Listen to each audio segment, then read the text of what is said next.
So this is day 5 and day 5, right? Yeah. Okay. So let's do a recap of that while the machines are starting, and ignore this one. Let's just go for another one. Okay. So we have right now 3 machines here,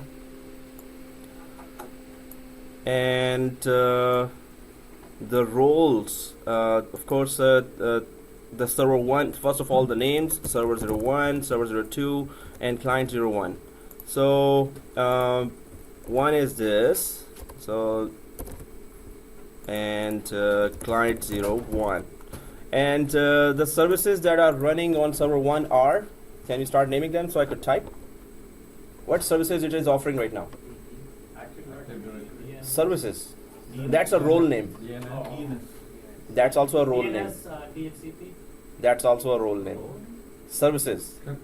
AAA services being provided right now by who?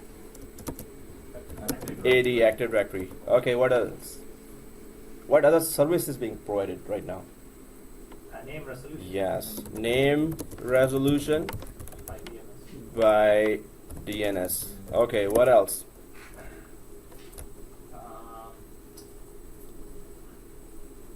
Forest White Search. 7410? Sorry. The Yes, Microsoft yes. class? Oh, this guy is from the Canadian College. He's my friend. Oh, okay. Seriously. Did you help him defect or what? What?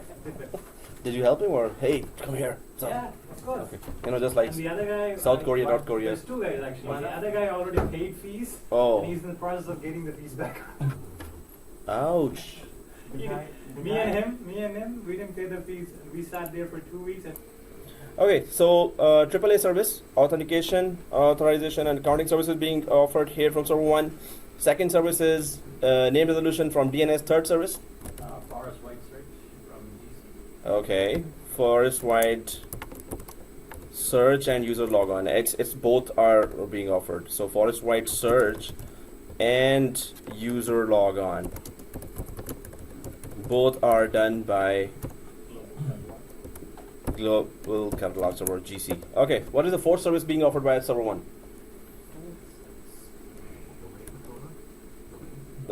That's AAA AD. Fourth service we installed last class, and we tested as well. The PowerShell users. Before that, Before that, yes, DHCP. Oh, What okay. service is that? What is the service it's providing? Role name is DHCP. providing IP address to the clients. So automatic Automatic IP address management is the service. Guys, you need to know these services. Automatic IP management, right? That's the comprehensive name of that. So that's from the role called DHCP, right? Sorry. Hey, we were all waiting for you. We were all missing you, sir. Okay. Leader came back. Not really. No, really. So I thought our leader left us. yeah, no, Left us in pain. in pain. He's a determined one, and he's gonna lead us. Okay, so that's good. So automatic IP management was done by DHCP. Was there any other service, or is there any other service server 1 is providing to your environment or our environment right now, other than this? Did we install any other role? We installed Active Directory role, we installed DNS role, we installed DHCP role. GC got installed along the way. So, and we properly configured DNS, so it was showing FQDN, right? Anyone knows what's an FQDN? What is the abbreviation for that? Fully qualified. Fully qualified. Exactly, fully qualified domain name. And we had to install second portion of DNS, which is reverse lookup zone, right? Yeah. We had to install that, and then we ran a command to know if FQDN is there. What is the command? NS lookup. Yes, NS lookup. So this is now true and false. I'm gonna ask, and this is gonna be tricky. So let's see. So true and false is scope is created inside DNS and zone is created inside DHCP. True or false? False. Again, scope is created inside DNS zone is created inside DHCP. True or false? False. 3 falses here. False. 4, 5. False. This means you're saying, hey, what they're saying. Okay. This means somebody is not watching videos at home and not making notes. Yes. You're making notes? Last class I didn't. Yeah, actually, sorry, I was late as well. Not because, right? But I was also The late. video. Yeah. Oh, okay. But I didn't. Oh, okay. So, and yes, sir? False? Okay. So, yeah, zones are created inside DNS and scopes are created inside DHCP. Exactly. So, you're correct. Okay, so server 1 is being, it's offering a lot of services here. Now, the main service. So, we talked about high availability as well, that we should have critical services being offered by 2 of the servers. Always, Microsoft recommends that go for AAA Active Directory to be offered by 2 servers, DNS to be offered by 2 servers, DHCP. This is a 412 topic. We will be installing 2 DHCPs as well. Otherwise, 2 DHCP is a big problem, right? So you have to be careful about DHCP specifically. If 2 DHCPs are giving you IP, so your machine will be connecting to either one IP or the second IP, right? But we have to just put it in a way that it's going to be okay. Also, DHCP could be 2, GC could be 2, and we talked about, there was a long discussion. We had 4 branches, and then we discussed about those, why GC should be there, why local services should be there in the branches, and it's better to not go for requests over the WAN to the regional branch for username, password, for DNS, for DHCP, for GC, for forest-wide search, and user logon. So you must remember what role is there and what service that role is offering, right? There are some more that we haven't talked about. Actually, there's one more here that got installed along the way. Actually, more, but there are more other than that. But this one is also very important, which is called group policy. So this is going to be offering us service when we configure any policies. Already 2 policies are configured, but we haven't talked about that yet. I'm just adding it to the list of all the services that server 1 is offering, right? So now there are 2 things that we need to go on with. First of all, it should be minimum best practice network. It should be configured in a way that Microsoft says that is a best practice for any small, medium, large size environments, that you should have at least 2 domain controllers, right? We have 1 domain controllers, we have 1 DNS, we have 1 everything. So we're gonna make the second domain controller temporarily, we're gonna make it a ReplicaDC or additional DC or a helper domain controller, right? So here, server 2 will also now be a domain controller. And what did we talk about? Domain controllers talking to each other in a LAN and domain controllers talking to each other in a WAN. So in true or false, again, I'm going to ask now. So domain controllers talk to each other every 3 hours within the LAN.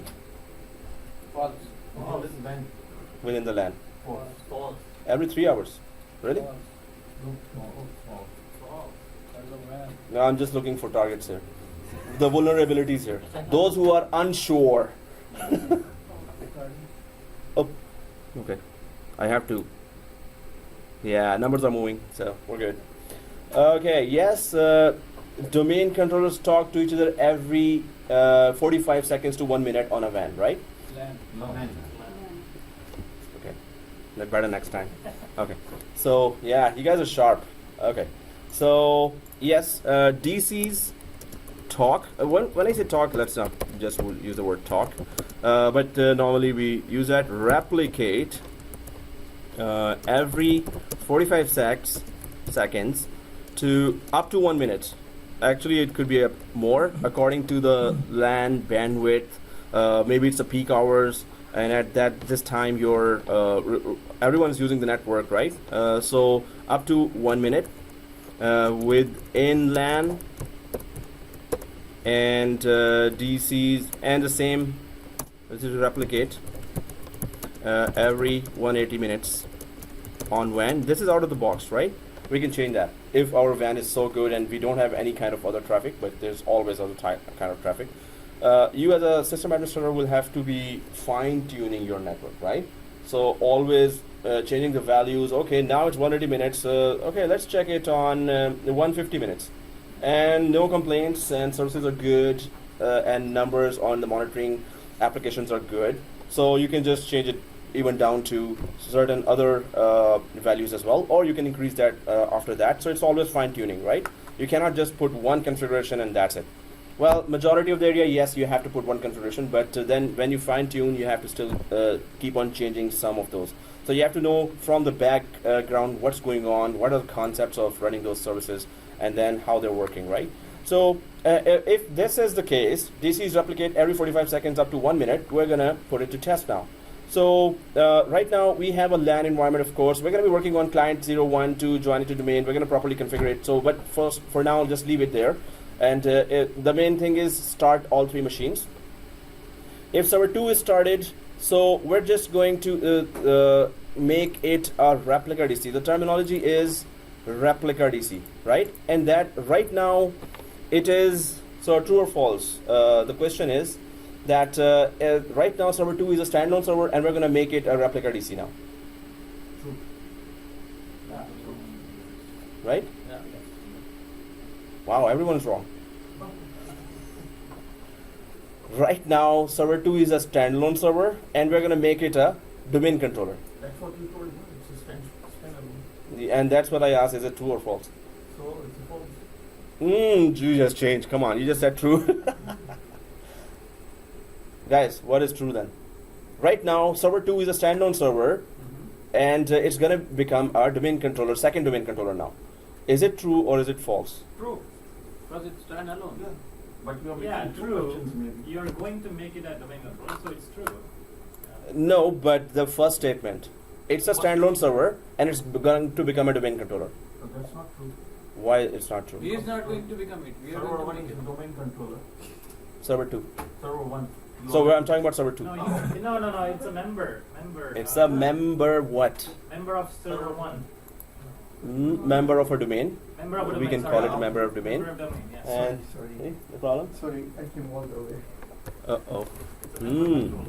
So member server, so again we talked about that before as well. Member server, there are 3 types, right? One is standalone server, and one is member server, and one is domain controller, and the last one is client, right? So now this is the standalone server. No, it's a member. No, that's what he says. Is it a standalone or a member? No, because we I already asked a joined true and server false, 2 right? to server 1, right? Do you remember we did that last? So, okay guys. Yeah, I was not Uh-huh. yesterday. Well, but that I explained on day 2 or day 3. So standalone server is a server that is not connected to any central authority, right? Member server is a server that is connected to any central authority. Right. So if you join server 2 to domain, now it's a member server, right? So it is not a standalone server, it's a member server now because it has joined the domain already. Server 2 has joined the domain. And the domain controller, of course, either a standalone server or a member server which has Active Directory installed on top of it, right? So yes, the second part is correct that I'm going to be making it a second domain controller which is called a ReplicaDC, but right now it's a member server, it's not a standalone server, right? So if it's joined to the domain, it's a, so client 01 is a standalone client or a member client. Standalone. Client 01 is a member client or a standalone client? You're saying standalone? Anyone else? No, since there's 4 options. Client 01. It's not a server, but it's a client. So that's what I'm saying. Standalone client, yes. Yeah. Standalone client. Standalone. You To be on the can safe make side. act anything, right? Yeah, standalone, sit alone, right? I'm sitting alone. Okay, so standalone client just means that it's not connected to, Anything. although we don't even use that term for the clients. But for the servers, yes, we use that. Right, yeah. So, okay, so here this is a member server currently because it joins the domain, so we're going to call it member server. And it's going to become a ReplicaDC. That's the terminology Microsoft is using. Replica means exact same copy of something, right? So ReplicaDC, we can also call it additional domain controller because it's the second domain controller we're about to add. And then it is helper DC. Why would we call it helper DC? Backup. First one is not available. Exactly. It will be helping. Okay, what was the abbreviation of LBFO? Load balancing follow. Failover. Failover. Good. Load balancing and failover. Picked up right away. Picked up right away. Now he knew that before as well. That's good. That's good. So LBFO here and load balancing and failover, right? So server 2, when I say ReplicaDC, it's going to be both load balancing, but it's not technically a failover. There is no technical configuration to fail it over to, but it's still going to, if the one goes down, it will still keep on running the show. So what show am I talking about here? Saturday Night Live? No. So it's going to, we're going to be installing AAA here. Oops. Once we install Active Directory here, it's going to also be giving AAA services, which is the Active Directory role, and then name resolution service as well, which is a DNS role. GC is our choice now. So better to do it than one, right? Any forest wide search service or user logon service is going on. So global catalog services, if they're on 2 servers, that's also good. So that's going to be load balancing, right? If a lot of traffic coming to this one, this server, then it will be redirected to the other server as well, according to its resources going down. So it's going to just redirect those traffic. But we're not going to install DHCP here for now. DHCP is a 7412 course, the job getter course, I call it. All the topics in that course will be coming in the interview. And that's what they are interested in. That if the server crashes, can you get it up and running? Or can it fail over? Or does, Hyper-V virtual machines can migrate from one hypervisor to another, right? So all these will be tested in 412, and that's why that's a job getter course. First of all, I call it job getter. Second thing I call it the cursed course as well. By 7410 and 411, students are so overwhelmed that they say, no, I'm not going for 412. So I don't know why, but there's no purpose of doing 410, 411 if you didn't do 412, right? Because all the main topics are in 412, that will get you the job. But anyway, I don't know why it's a cursed course as well. So here, if we have these services available, so it will be load balancing as well as FO or failover. Actually, you have to configure a failover, and there's a special way to configure a failover when it's a term used in context of how Microsoft introduced that, right? So failover clustering is a term that is used. So, but it is still, we can just say that server 1 goes down, AAA name resolution GC will be still offered from the other server as well, right? And you have to just get it back up and running. But in the FSMA roles, we're going to be doing a crash test, and then we're going to seize the FSMA roles, and then we're going to try to check if the services are still working, are we still running the show or not, right?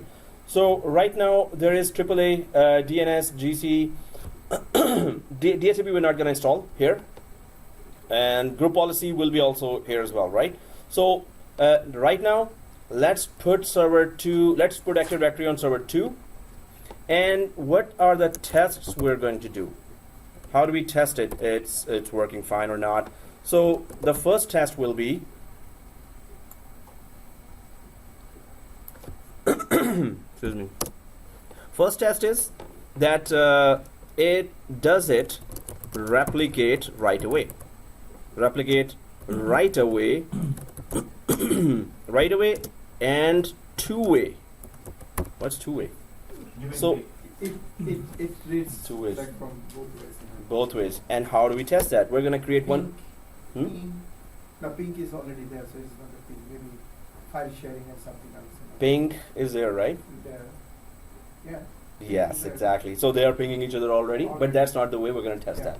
We're going to test it by creating an object here, and at once refresh it, and going to go to the second server and check it if the object is there already or not. And then we're going to create an object there, and they're going to come here and test it if the object is already there or not.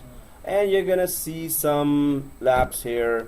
I'm gonna tell you what that is. So first thing is, does it replicate right away two-way? And it's supposed to automatically start replicating.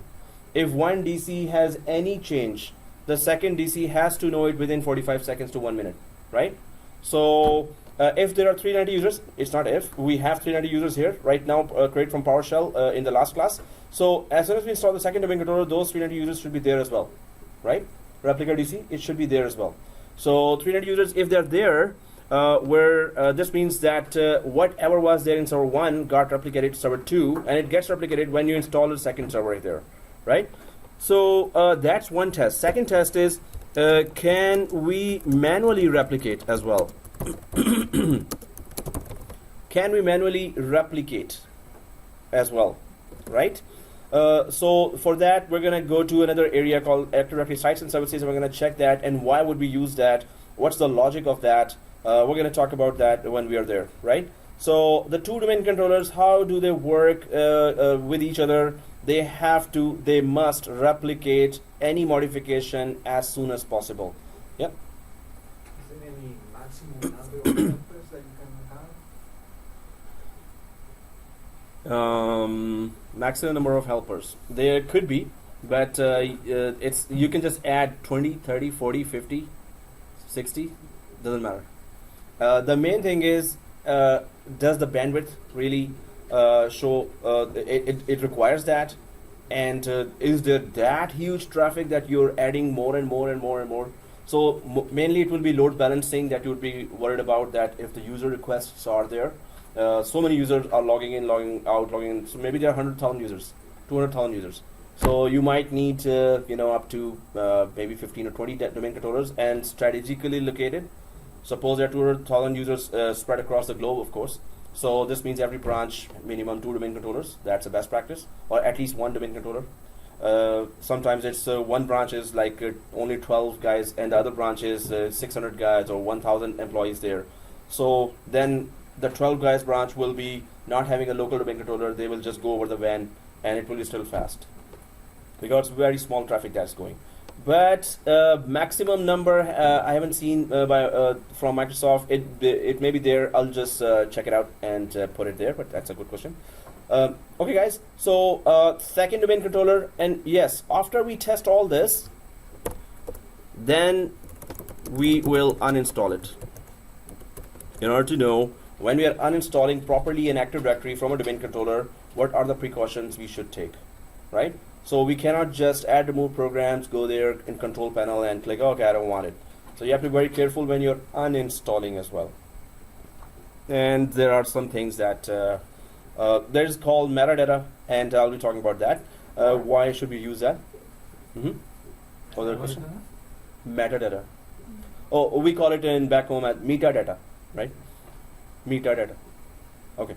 So that's here metadata. I really had to practice that. Okay. Yeah. No, we're gonna try to test at least this test we can do. We're gonna create one object and check it on the other server that did it show up there. So that's the first test. If it's replicating two-way right away. So okay, guys, while we're talking about two-way right away, some of us will see that server 1 to server 2 replication is instant. Server 2 to server 1 replication might take for some of us 15 minutes or more, the first time only. They are getting introduced right now, right? So that's why server 2 to server 1 replication might not be as quick. But after, if you just keep that configuration for more than an hour, you're going to see at once it communicates or it replicates right away, right? So very few will see that server 2 to server 1 replication is right away and instant. And it's supposed to be instant, right?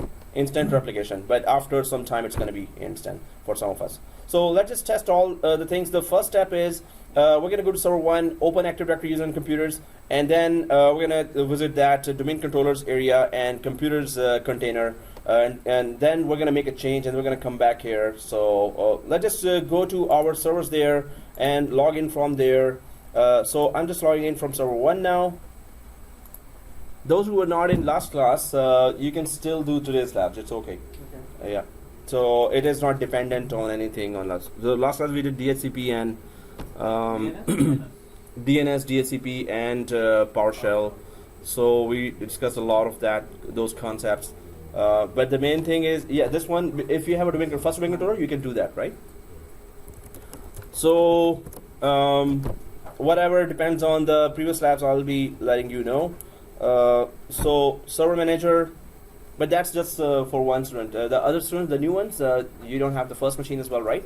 So today is just kind of sit back and enjoy the show kind of thing.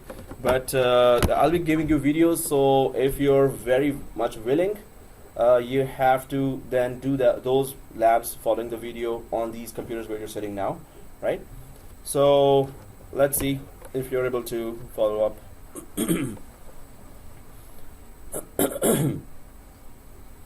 Okay, guys. So here, I have logged in from server 1, and on server 1, everyone on server 1, Yes. go to Tools on server 1 and open Active Directory Users and Computers. If you see that, click it. Because we opened it before as well, so now you should have known by now that, okay, where's the Active Directory Users and Computers, or ADUC. So let's put the client here, server 1. So I'll just put it up, the magnifier, and there you go. So on server 1, on server manager, I'm going to tools here, and then go to Active Directory Users and Computers, right? Everyone there? So click that.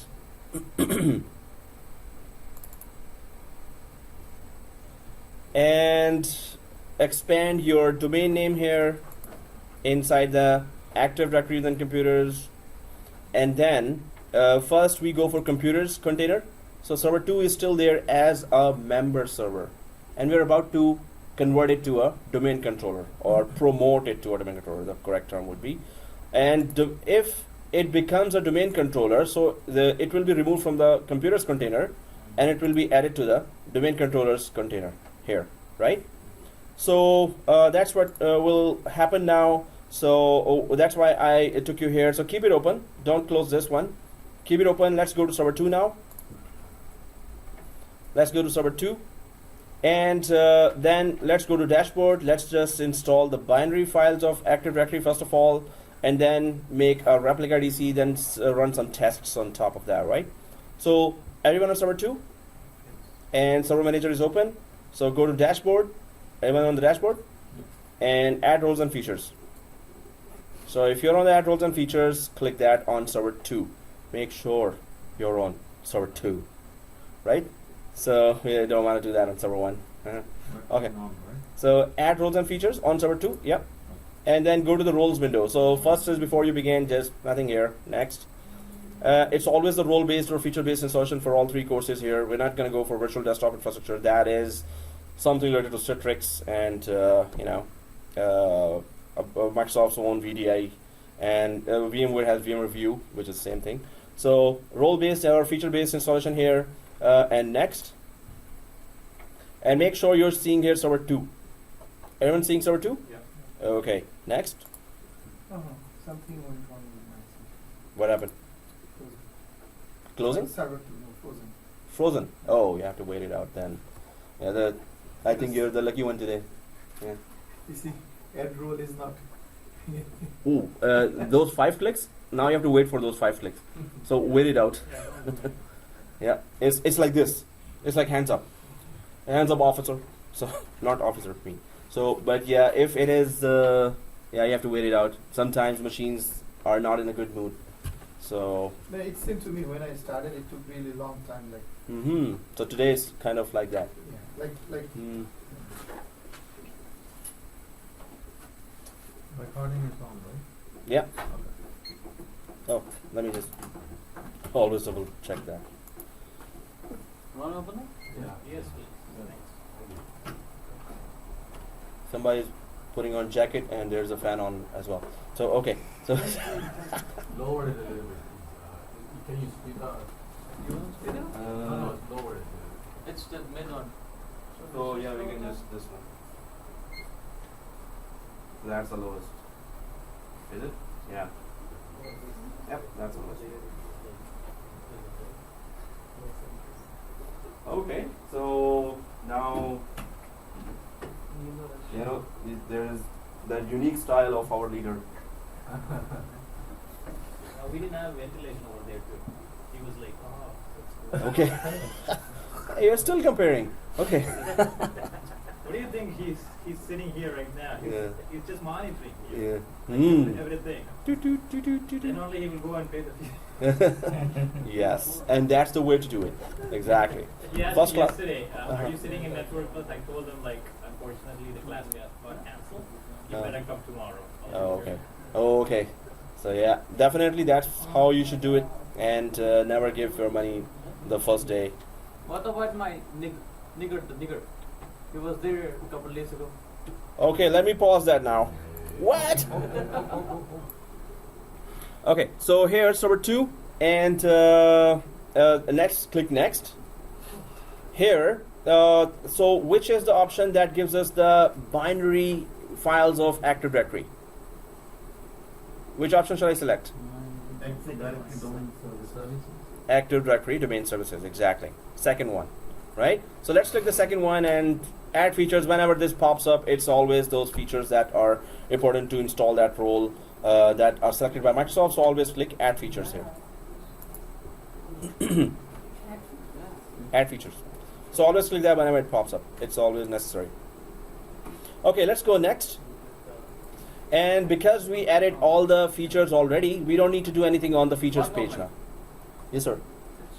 My screen is broken. Oh, yeah, you have to wait it out for that. Yeah, guys, whenever the screen freezes, so don't click any further. So it will freeze for that click as well, right? Is it because we are running Windows 8 as well? Right? Yes, that's why. In fact, yeah, you're right. That's a very good point. It wasn't there last classes already. Like 2 days it's happening. Uh-huh. It's No, very bad. so when we have third machine, yes, it's gonna do that. But we need the third machine as well, right? So, okay guys, for now we don't need it. Let's just right click and shut down Windows 8. Let's just right click Windows 8 like this. So if you go on Windows 8, right click like this, power, shut down guest. So click shut down guest. Okay. Now I think it's not gonna freeze, but whenever we need Windows 8, we're gonna start it only at that time. So now it should be good. So here, server 2, when we are installing, so we don't need any features because features was already installed. Let's click next. And that's just an introduction, and these are binary files already, so click next. Always click restart. It's going to restart if there's a pending restart. If there is no pending restart, it's not going to restart. So it's going to decide that. So let us put the decision on Windows itself or Active Directory installation itself. So click install. Now this is a nice time to bring those 50 timbits. Okay.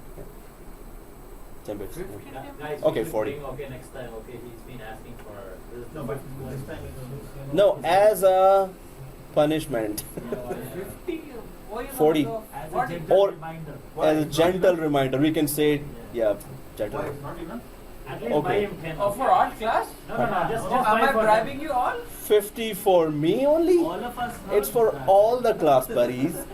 Yeah, first we'll see that whether he's buying for you at least. So, okay guys, it is going on right now, and okay, if it is there, don't click close, keep this screen open, or you can go to that yellow folder. If you did click close, we saw it last time as well, that we can promote the server to admin controller from here or here, promote the server to admin controller, right? So everyone there? Not yet. Oh, Not okay, yet. not yet. So when the installing, Yeah, whatever below, it's installing it through or just that's it. If it is reached here, so these are just the binary files, the files that will help us install Active Directory later. So everyone there? oh no. Okay. Yes, Okay. yet? Still installing. Not yet, or yes, yet? Not yet. Not yet. Okay. Yeah. Yeah. Fridays, it's weekend coming, so it's in a mood already. I'm chilling. Yes, yet, or no, yet? Not yet. Maybe yet. Not yet, sir. Wow. Is it this side only or This side. here as well? This side as well? Okay. Oh, put me down. All right. Yes yet? Not yet. Okay. Oh, did you click close? So yeah, let's just go for yellow for. Hey, that's good, man. Promote this server to domain controller. Yeah. Good. Nice teamwork, man. So yes yet? Yes. No. 1%. Oh no, there are two. No, he's there also. Three. Oh my goodness. 3 people. So did we all shut down Windows 8? Huh? Yes. Yes, we did. Oh no. Okay. Excuse me, sir. Oh, Sir, gotcha. you gonna complete the classes? Today's Friday, so it's 2 o'clock or the Those who want to go for the prayer can go at any time. But I'm gonna finish because I go for 3:31. That's a little further. 3:30 यहाँ पर आप लोगों का मजा. जी. But here it's gonna be, I think, 1:40, 2:10 or 2 o'clock. Is it 1:30? You can just Google it. Yeah. यहाँ ना नमाज़ Okay, guys. Is it yes yet or not yet? Sir, ये Dead. हमारे His machine. Oh, maybe you could refresh it. Maybe F5 or something. No, you cannot do that. Okay, let's check the machine. Maybe I have a stethoscope and I can just check that. Oh, I should have come early. Right? You just finished. Okay. Just now. Just now. So everyone done? Yeah. So promote the server to a domain controller. Let's click that. This one. So click that. And of course our familiar screen would start now your test again. So which one should we select? Add a new forest. So last time we selected add a new forest, right? Existing forest. Add a new domain to an existing forest. Oh, so who are saying second one? Second one. Okay, 1, 2, 3, 4. Anyone else? First one? Anyone else? Who's going for first one? First one? First one? Second. Okay. First one 1. First one 2. Oh, you're also first one. First one 1. First one 2. Anyone else? You're also okay. Hey, I'm a good auctioneer. First one 1. First one 2, and sold. Okay. So it's the first one.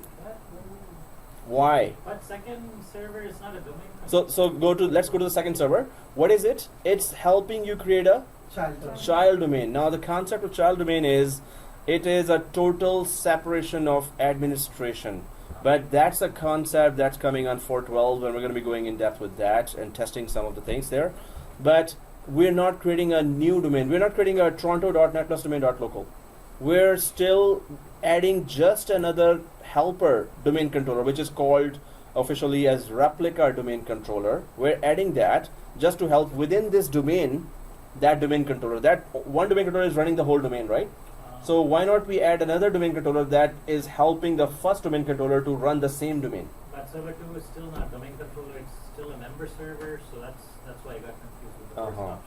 Yep. But So it says add a domain controller, so server 2 is not a domain controller. But- it doesn't have AD. but it is saying this is the process, start the process of making it a domain controller to add it as a domain controller in this domain. So it is a initiation of a process, Okay. right? So, but we cannot create a new forest, of course. We cannot create a second domain here. So second domain needs its own domain controller that has nothing to do with the first domain controller, right? So, but this is a replica DC giving those all services to the same domain, netplusdomain.local. So, add a domain controller, a helper domain we can say, a DC, or additional domain controller we can say, but it is called officially replica DC, right? So it is an existing domain. We have to stay inside this domain. We're not creating a new domain.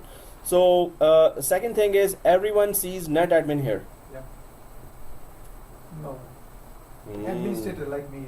Yeah. So it's the same thing. But do you see domain here or server 2 here? Server 2. Oh, so then you have to cancel out, log off, and log in with a domain administrator. Cancel out, cancel here. Cancel on this one, right? Same thing. Did you cancel? Yeah. Okay. There was another way. Yeah. Okay. Tina. I just cancel. Yeah, because so the better thing, that's why we changed it to NetAdmin, because and you create the NetAdmin, right? So let's fix it now because you might be okay. And go. Okay. So here, do we all see NetAdmin here? Yeah. Yeah. Okay. Next.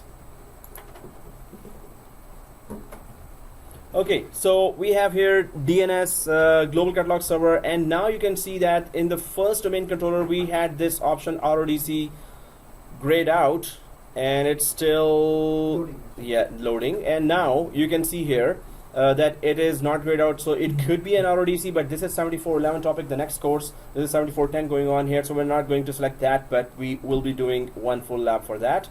Global catalog server is our choice that we want to do forest-wide search. We want this domain controller to share the load of the requests of forest-wide search coming from across your domain. So yes, we're saying that yeah, it's okay. Go ahead.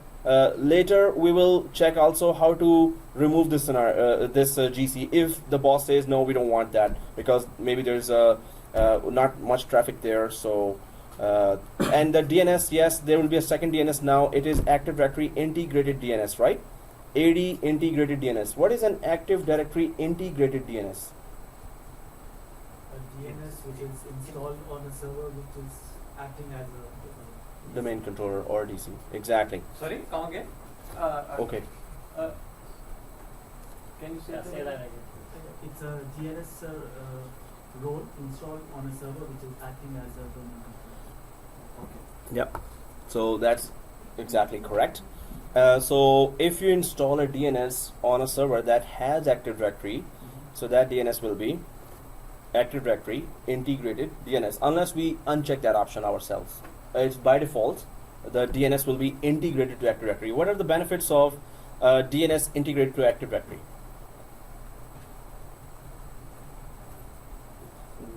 We don't need to install a separate DNS server. I mean, like Well, DNS role. We can do that. We don't, if we want to, technically it's possible. The benefits of installing a DNS with Active Directory is, so when domain controllers talk to each other, their replication is encrypted. It's secure, right? So the DNS, when they talk to each other, sitting on top of the domain controllers, so their replication will be encrypted as well, right? So it will be secure, and especially hackers attack DNS servers. If the DNS server, the replication is encrypted, there are many other benefits, but we're going to go for the DNS topic separately as well.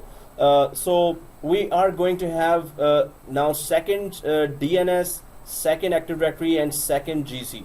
But it is up to you. You want to have the second GC or not. If there's a lot of traffic, it's going to do a load balance there. So that is good, right? RODC we're not choosing now. It's not course objective for 7410. And default first site name, we can change it in Active Directory sites and services later. So here, directory services restore mode. What was that? We only restore from backups, right? So there is a DSRM or directory services restore mode that you can go there if you were doing a backup weekdays, incremental backups, and weekends full backups, right? That's normally is a routine in all the organizations. So whenever you lose something, you accidentally delete something. If you accidentally delete, it could be recovered in seconds by another feature called AD recycle bin.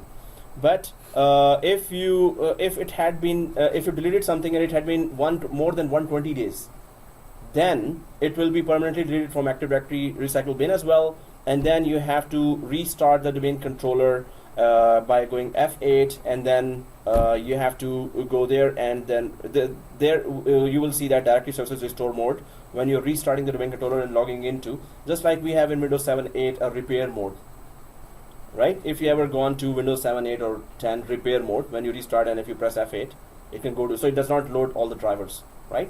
So DSRM, you can go to the directory services restore mode, and in that mode, when we restart and go inside, you can recover from backup all the data that you have lost, if suppose you lost anything, right? So class password, for anywhere where we're putting the password, it's the class password. And we talked about this before as well, but repetition is always good. So once we put the class password here, Everyone has put? So click next. So what is that more about domain control options at the Mhm. bottom? Oh, this more about domain control option is just documentation that's going to open that these options. What are those? Which we talked about already, right? So okay, guys, click next.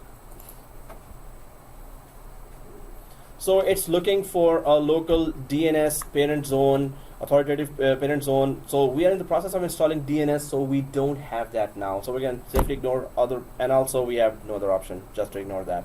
So we don't have, but we're in the process of installing a DNS, so click next. Now, you didn't see that option on the first time installation of the root domain controller, but this install from media just means that if you suppose do not want to have all the first time updates from server 1 domain controller to server 2. Server 2 is about to become a domain controller, right? So it needs to have all the updates that were there. It needs to have all the support. We have created 390 users there from PowerShell. So all those updates have to be there on server 2 as well. For that, it has two ways to do that. Either replicate from option, which is already we can use, and any domain controller, if you click that, you will see the server 1. So over the network, it will just grab all the updates and become the second domain controller, having the exact information as the first domain controller. But suppose you don't want to use, you don't have a WAN connection. Suppose it's a very remote branch in Nunavut, maybe, and you have an unreliable internet connection or WAN connection. So you can export every Active Directory information to a USB or a hard drive, take that USB hard drive to that branch, and then you can select this install from media.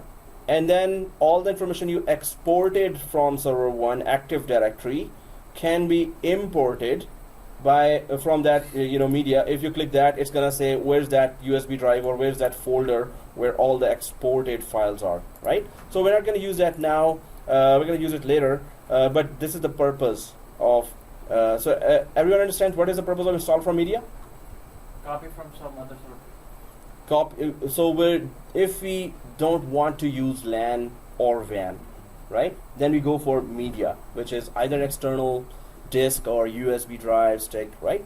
So replicate from, also there's a habit that we need to change here. Don't go for any domain controller. So we just have one, so it's okay for us, right? Out of a habit, so what happens? You're a system administrator there, right? So you might have 5 or 10 domain controllers there in a large organization. So what you do, you would know that some of the domain controllers are kind of having some issues, and some domain controllers are perfect, picture perfect, right? So you would go for the best domain controller and select that one. Suppose one domain controller just restarted out of nowhere last week, or some domain controllers have those red event logs there showing critical errors showing there. So you would know that some domain controllers are having issues, but one of the 2 or 3 domain controllers are picture perfect. They have no red errors coming there in the event viewer, and they haven't restarted out of nowhere, and they're performing very well. So you would want to go for those perfect domain controllers to give all the updates to the new domain controllers. Although those domain controllers which had some errors will be giving, they should also be on the same state, on the same level of data, that whatever configuration is on the first domain controller should be on those as well. But let's have a habit of actually selecting the best domain controller out of the multiple domain controllers, right? So otherwise, right now we have just one. It doesn't matter right now, just for the habit I'm saying, right? So one here, replicate from, and click next. And of course your quiz, what is syswall? Policies. So System since you maintain no notes, so you don't have a definition, I think. So It is the repository and launching area for all the group policies and scripts. perfect. It is the repository and Launching area of all the group policies and scripts. and scripts. So this is the shared folder. In an interview, guys, you have to say that properly. Actually, yeah, Right? like you said, we have to create the notes. or else, Exactly. yeah, it'll be hard. Yeah, and you also saw him, so yeah. Let's just stare at him for a little.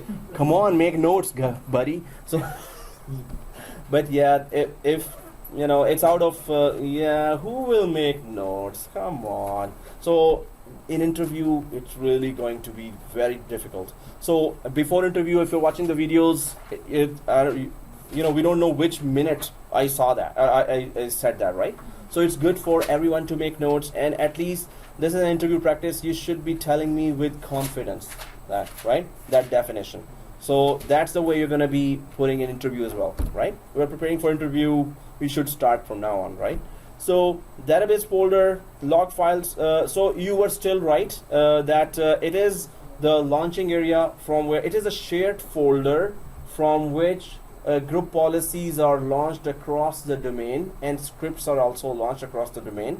And this shared folder, when we go to group policies, then we're gonna have a proof. Okay, we were talking about sysvol. Let's actually go to the folder and let's create a new group policy, and then let's see if it actually shows up inside the sysvol folder. So there's a proof there, right? So we have to prove everything. Okay, guys. So here we know that this is the database folder and log file folders, just like the first domain controller. So there's nothing more. But this sysvol we must know the definition of, right? So click next. And what was the purpose of view script button here? Shows the logs of what we did. Creates a script. Of what we selected. Okay, guys, don't create notes from now on. We're okay. Because we can remember everything. That's good.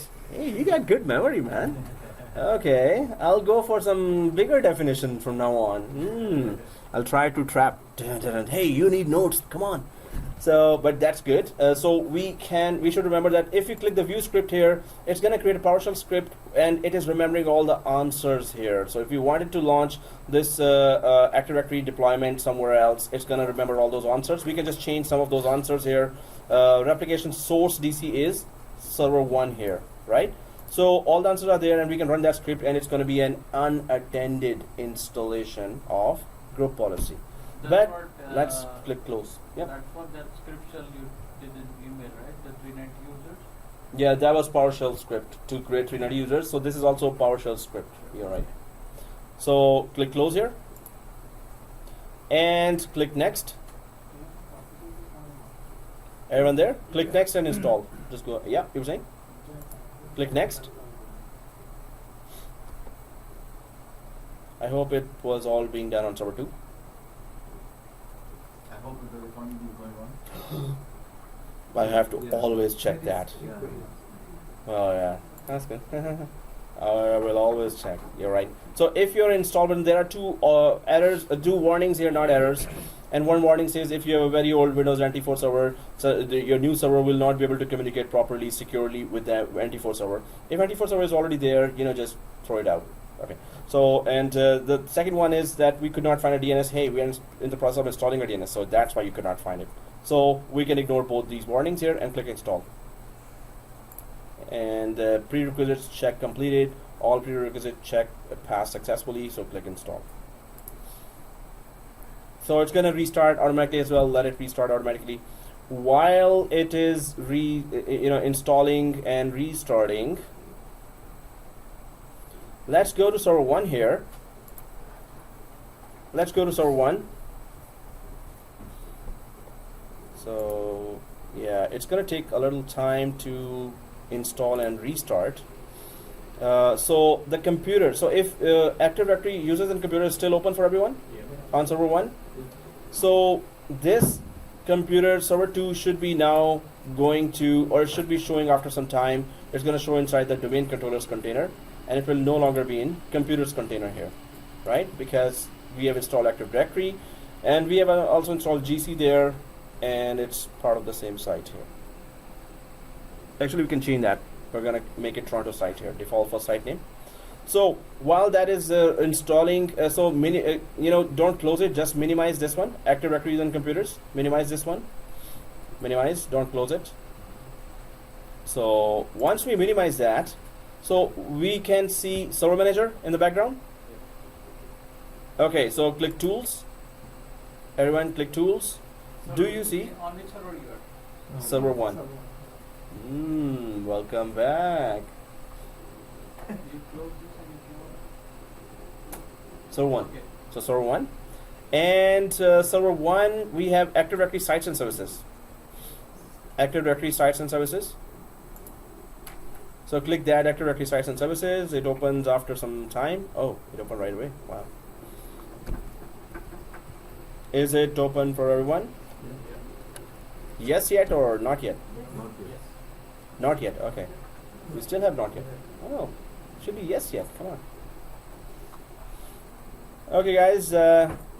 If you see below here, sometimes it's just sitting there quietly to be discovered, right? So that icon of Active Directory sites and services. So always keep an eye on that bottom taskbar here as well. So sometimes you have to click it and it doesn't show up as a window. Okay, guys. So once you are on the sites here, expand that site, the sites, and you see inter-site transport, subnets, and default first site name, and expand the default first site name. Everyone there on server 1, right? And then you see the servers folder here. Yeah. So you see 2 servers now, right? In Active Directory sites and services, either it is going to show you the sites or the domain controllers, right? Server 2 has become by now a domain controller, so that's why it's showing here, but it should now also be showing there inside the Active Directory users and computers. So always follow this blue line here that shows what. So we are inside Active Directory sites and services, right? So we want to go now and just check that Active Directory users and computers also has that. So Active Directory users and computers, if you go down, there's that book icon, yellow book icon already showing there. Everyone sees that? So click that, it is already open. And see the blue line here, is it Active Directory users and computers? Yes. Okay. So domain controllers show server 2? Yeah. When you refresh. When you refresh, exactly. So if you're if you've clicked already on the domain controllers container, just click refresh here, this one, and you can see the server 2 now. Everyone saw that? Okay.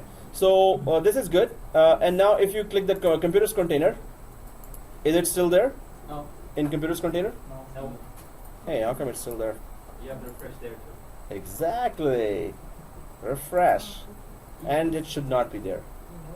It was yeah, but that's good that you're grabbing it and you're at. Grabbing your expression. He knows, yeah. So yeah, we're still hungry, everyone, right? Yeah. Oh no, I'm not looking at you. Come on, it's okay. Oh, okay. So yeah. So server. So we're just going to now. We don't need it. So let's keep it minimized. Let's just minimize it. Active Directory and computers. And do we still see Active Directory sites and services? Yep. Or go to Active Directory sites and services window, right? So let's go to Active Directory sites and services. Everyone there? Okay. So which one we have now? server 1 and Active Directory sites and services. No, I it was restart. locked in. Oh, restart. Okay, guys. So servers here, default first site name. First of all, let's just change the first site name here. So site is that physical campus here, and we can just change the name of that. In 7412, we're going to be creating more sites and trying to understand what is inter-site transports and subnets. But right now, right-click, default first site name here, and do you see the rename button like this? Yep. So everyone sees that? So click that, rename, and Toronto site. Does it accept spaces? If I just put the space like this and click that, it's gonna say no. No space. Toronto site. Amir, are you gonna create on that day, like 2 class before Toronto site, Kuwait site, London branch? Are you gonna do that? 7412. Are you gonna do that? In 7412 course, yes. Oh, okay. hmm So right This now, is 7410 course, right? right now we created Toronto site. Yeah, that's it. At the The- end, we're gonna create many sites, Tokyo. 6 or 7 sites. So, and we will be understanding sites and services. That is an exam objective in 7412 course. The third one, which I also call the cursed one, because so many students don't show up there. I don't know why. And that's a job getter course. So by that time they're so overwhelmed. Oh, I have too much knowledge. I cannot take anymore. So 7411, they just have that feeling. I don't know why. And when I say it's very important and it's gonna be complicated, the word complicated ticks them and like, okay, I'm not coming. So what do you recommend, like 410, 411, 412, 3 exams, right? Can you Yeah. do like 410, 411 and then finish it and then Like without sequence? Yes, you can. we can do that? So you can even start with 412 as a certification prep. If you have some good concepts already available there, it's going to be easier for you. Otherwise, it's going to be very difficult. So some new students actually joined 412 directly. So they were like, "Whoa, what is this?" They should have gone from 410, which was easiest, and then 411, which is management. So 410 is you're creating the environment. 411 is the environment is created, now managing it. And 412 is if it goes down, something goes down, or is it highly available or not. Disaster recovery and high availability is 412. So sequence is very good, but we can go without sequence as well. It's just we're going to be a little confused. Little. So yes, this all sites area, I'm just visiting here to prove some concepts here. Otherwise, this is exam objective 4, 7412 third course. Okay, so that's why we're not going to go in depth here. So Toronto site here, let's just, everyone renamed it? Yeah. Okay, so you see that servers folder here, and let's just expand that servers folder here as well, and then expand both this server 1, expand that, and server 2 as well, expand that as well, right? Now, if you click the NTDS settings of server 1 or server 2, so let's just go to server 2, NTDS settings. Do you see the blue icon there? NTDS settings. Now, this NTDS settings, does it show anything? A connector? Yeah. For some it will show, for some it might not show right away, but it will ultimately show. Now it shows it. So if I refresh here, it's still not showing me, but it will appear one day, Monday or Sunday. So, okay. Okay, so there, if I go to under server 1 NTDS settings, I still show an automatically generated connector. It's called connector. Automatically generated, it says it's a connector, right? So, but in server 2, I still don't see that, seriously. Okay, anyway, So mine one doesn't have the automatic. on server 2, right? Yeah, it takes time. It takes time. No, I'm showing server 2. See this? Server 2? No, I'm talking about the server one. Automatically generated is not showing. Server 1 also not showing, so it should not take that much time, but refresh. But the guys, so guys, what I wanted to show you here, you don't see server 1 under server 1 as well? Shik? Really? Okay, that will be a 2-second dispatch. Not on mine either. Okay, so some of us, So, yeah, you have to wait it out.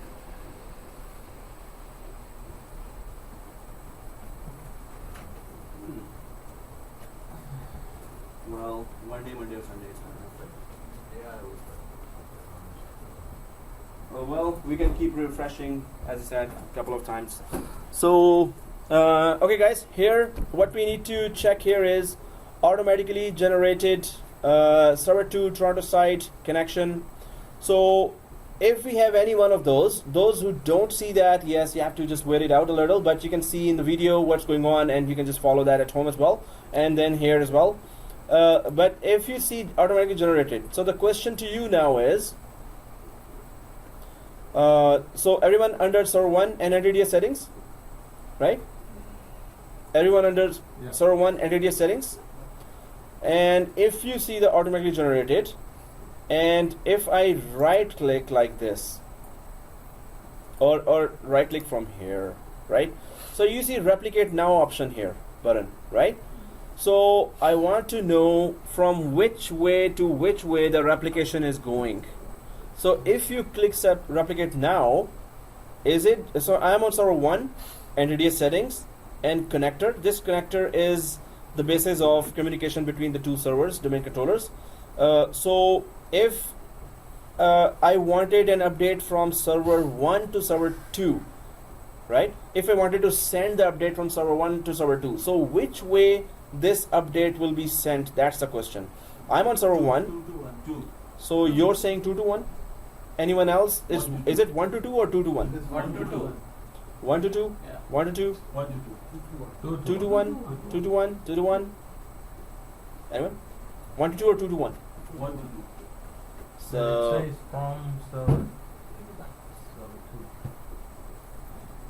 So the question is that the replication is going which way? If I click replicate now here on the connector, is it from 1 to 2 or 2 to 1? Both ways actually. No. Yes. Two to So one. you clicked server 2, right? I'm under server 1. Server 1. So who else says 1 to 2? No, no. So you're No, it's 2 not to changing 1. your position, right? 2 to 1. 2 to 1? Yeah. 1 to 2? Yeah. 1 to 2, 1 to 2, right? 1 to 2. And 1 to 2. 2 to 1. 2 to 1. 2 to 1? Yeah. Whatever you're Serious? doing right now, it's 2 to 1. So why did you say that? Okay, 1 to 2. Those guys first. Why is it 1 to 2? Because I'm on 1, right? Yeah, because we are in main directive in the server 1. So you're also saying 1 to 2, right? Okay, so, but, okay, 2 to 2. Replication in 1, but it's from 2. So why did you say 2 to 1? Nasreen? It looks like that, feels like, right? So, yeah, that could be one answer. But what is the second answer. point? Technical answer? Because this It's is 1 to 2, right? But it says from server 2. Yes, exactly. So it says from server. Yeah, that's why I saw that. Mm. So it means it's a pull replication. So server 1 is pulling something. Don't click that button.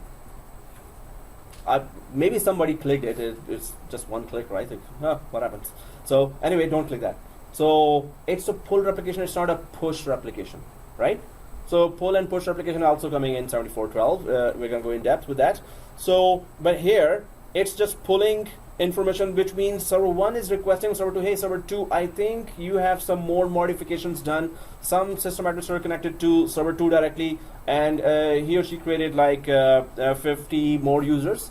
So, and that replication somehow did not happen. So server 1 gets that, so you see that server 1 does not have those 50 users and server 2 has those. So you can go to server 1 and request or pull that replication, that information from server 2 to server 1. But if we go the same way from to server 2, since it is, okay, I still don't have that, seriously. Anyway, it's gonna come, but we can create that as well. If we right click that, replicate configuration, new active directory domain services connection, don't create that. Let it create itself. First thing, it's a pull replication, it's going from, so it is pulling information, right? It's not pushing information. So it's 2 to 1. Second thing is, if you right click the NTDS settings, right click the NTDS settings under server 1 or server 2, it's the same thing. Right click the NTDS settings on server 1 like this, everyone there, and go to properties. Server 1, NTDS settings here. You have to see the board as well. But Right click. The right click on here. No, you have to click NTDS. So where here? It's not the same, but it's No, Yeah, yeah. I'm here. And right But click. on the right side, I click the right button over here. So But it's not. even if you go to server 2, go to server 2. Yeah, it doesn't matter whichever server you go for. NTDS settings, the blue one on server 2, and right click Oh, I haven't done the response. and properties. Yeah. Everyone there? Right? So click properties here. so where you want to do it? Server 1 or server 2? Anyone. It's the same thing. Anyone. Yeah. Even if you're server 1 and I'm on server 2, doesn't matter. The thing when I'm going to show it's on showing on both, right? In the same area. So NTDS settings, properties here, and then when you open that, you can see global catalog option here, right? So this is where we can uncheck it and it's going to be uninstalled, and if we keep it checked, it's going to be installed.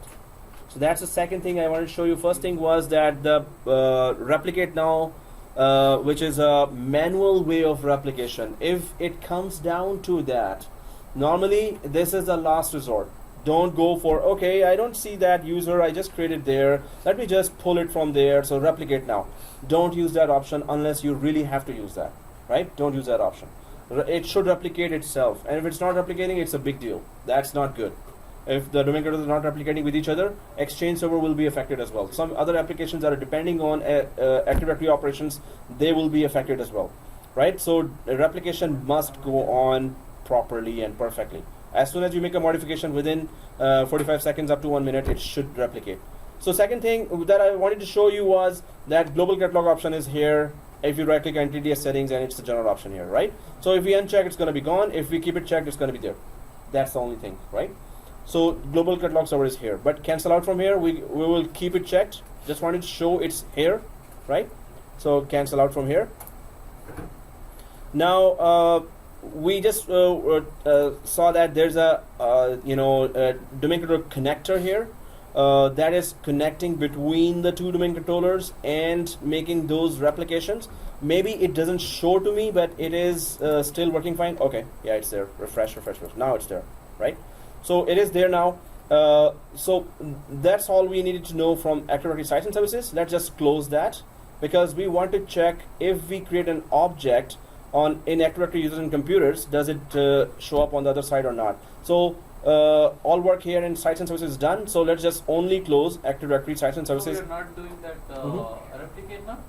No. So cancel out. And also we saw the GC. Yeah. Where's the GC, right? Yeah. Okay. Yeah. So okay, guys. So just close Sites and Services. Do not close anything else. Only close Sites and Services. So I closed the Active Directory Sites and Services. I'm back on Server Manager, right? So do you see that book icon, yellow book icon? This is the Active Directory users and computers. So click that, open that. Everyone there? Okay. So here, netplusdomain.local. Everyone there on server 1? Active Directory users and computers, right? So right click on domain controller here. Now what we are trying to do is we're going to create an object. I'm going to check if it shows up there on the second domain controller, right? So let's right click this and go to new, and then go to organizational unit. Everyone there? Organizational unit or OU or a container. So click that organizational unit. So you will see this organizational unit. So let's just type accounts department.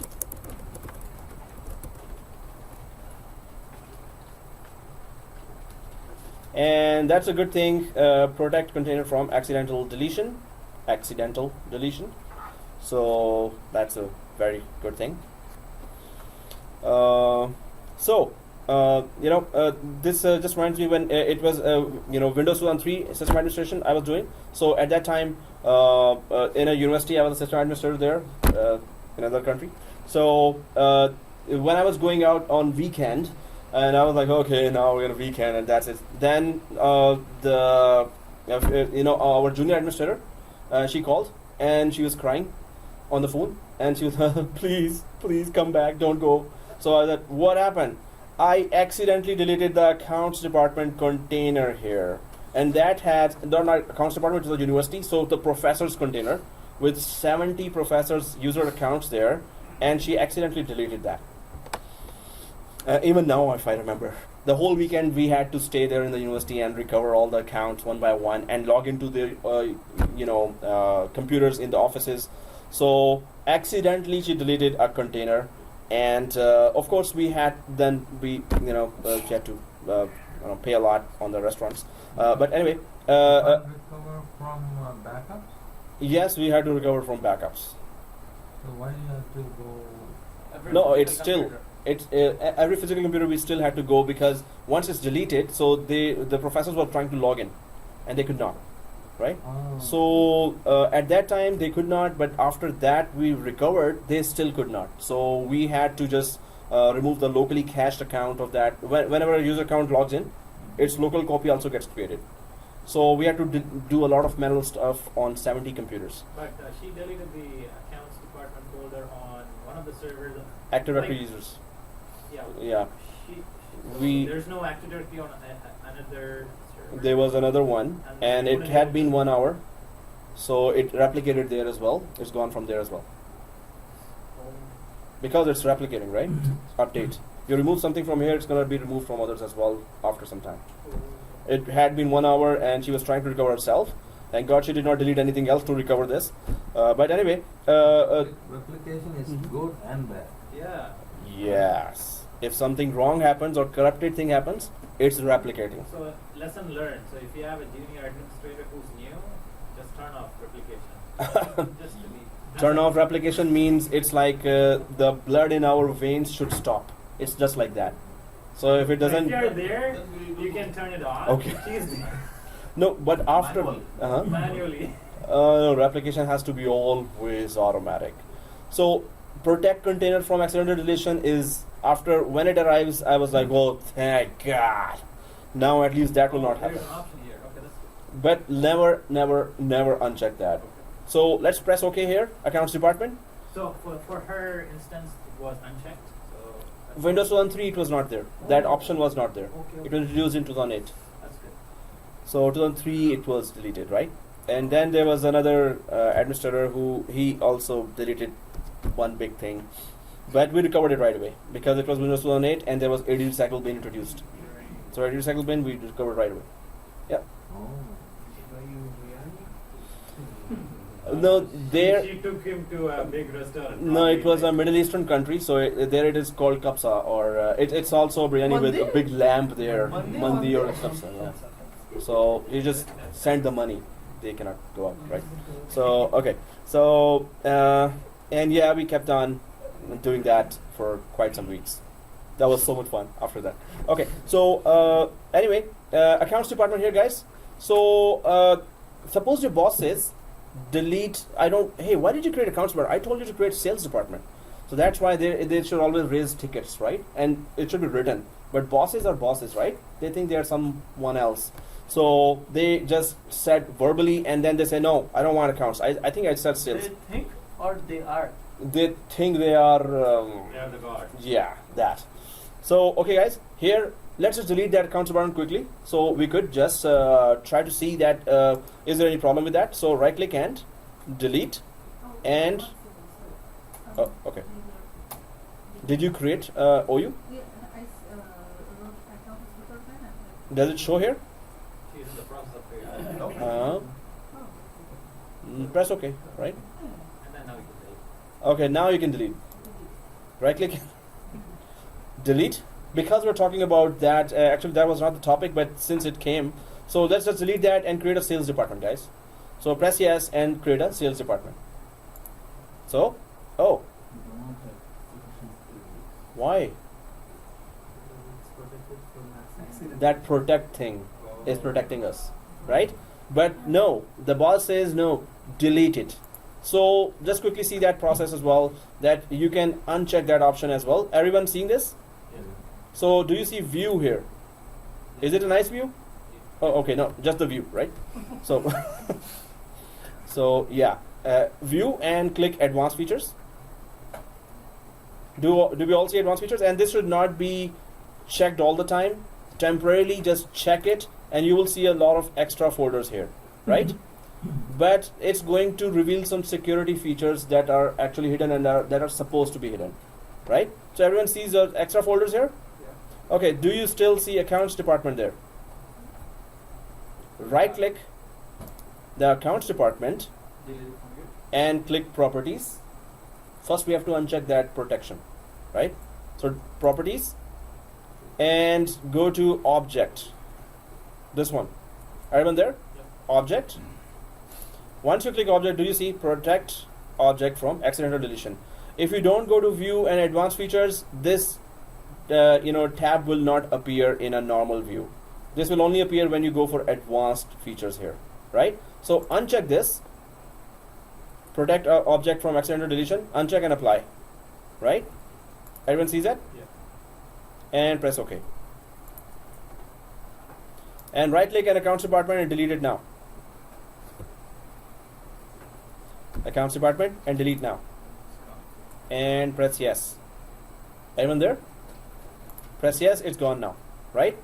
So press yes. Now, go to view again because we don't want those security options to be always exposed, right? Go to view again and click it again, advanced features. So it should uncheck it. Uncheck these advanced features now. We do not want it to be exposed, right? So it should go back to those few containers here, right? Okay guys, let's just quickly, now we were, this is just, you know, the whole thing came that we were creating an OU, so I just tried to show you some other features here as well. But the main thing is now let's create a sales department here and then check if it replicated from 1 to 2. Then we're going to go to 2, create a marketing department there, OU, and then we're going to check if it's replicated from 2 to 1, right? Server 1 to 2 or server 2 to 1, right? So NetBus domain here and right click and go to new again. This time we're creating sales department. So everyone there again, NetBus domain.local, new, organizational unit. Everyone there, right? Yeah. Okay. So organizational unit, yeah, you're saying? I'm not getting this one. New Yeah, but I think now. 2 dispatch units. Okay, you have to buy us a maple. Yeah. Instead of, Go ahead, next slide. Okay. If it's account, Yes, sir. instead of deleting the account, you can rename it, right? there are already accounts for Delete? Oh, the box that to delete. Yeah, because it was protection for deletion, right? But if we wanted to delete, then how do we access that? That was the exercise we just did. We actually wanted to delete, suppose. So, okay guys, NetBus domain.local, right click and new, yeah. Instead of deleting that whole thing, we could have just renamed it. Hey, are you guys thinking the same thing? He just asked exact same question. Oh, it's telepathy, right? Zzz, zzz, zzz, reading minds. Okay. No, the practice was that it was protecting from deletion. We can rename it anytime. The concept is that, yeah. Yeah, I it's know. the deletion that it's going to prevent you from, right? Okay. So only deletion. So okay guys, here let's just click new organizational unit. Everyone there? So then we can go for sales department and keep it protected. Sales department. You know, by the end of the course, some of the new job announcements in Indeed.com and Monster.ca. I have a job group there where I sent all the jobs. So I'll be asking, I'll be asking you that if you want to join that group as well, right? So it really gives you an insight into what today's market is asking for, what skills they want today, right? So there are some of those job opportunities now I was looking at, and they were saying that do you know upgrading from 2012 to 2016? Wow. So 2016 is already arrived, so that Windows 2016 we have to do that. So the people are migrating from 2012 to 2016 now? Well, that was just Servers? one job opportunity. Okay. And others there were that we have 2012 and 2016 servers as well. So some companies are going, the bigger companies. I was in Scotiabank before, so we had 2008 at that time. 2012 was newly released. We waited officially for 1 year for that. Let it really, you know, Service Pack 1 should arrive first, and then we could just start deploying Windows 2012. Service Pack 1 means all 1 year, whatever globally any company was saying, oh, I got this error, oh, this is not working. So they are waiting for Microsoft to solve that problem. So there are some errors and Microsoft keep on resolving them until 1 year passes. Then they release a collection of all those software that were removing some errors, and that collection is called Service Pack 1, right? That is all the errors and anything else that were they had sent the software for to resolve that problem or you know, upgrade something.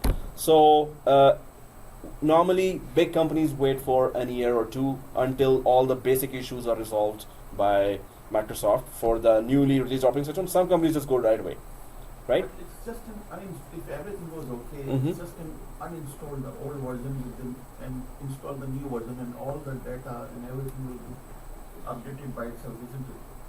Well, in one sentence, that's a very simple thing you said. Because I've seen a video. It's very difficult. Uninstall 2008 and install 2012. Uninstall. Yeah. So there are uninstall option as well. If that is the option, yes, that's easy. But if you have to migrate a running Yeah, migration environment, will be automatically by itself. That's what they are telling I us. wish it was that easy. But it's difficult, and we're going to do a migration. Okay. Then we're going to see how many million steps we have to go through. And how many precautions. So there are thousands of users depending on you that this server, all their data is on one server, and it has to be on the second server in the same place, right? end users should not know that there was a migration going on, or even if they know, it should be very least disruptive.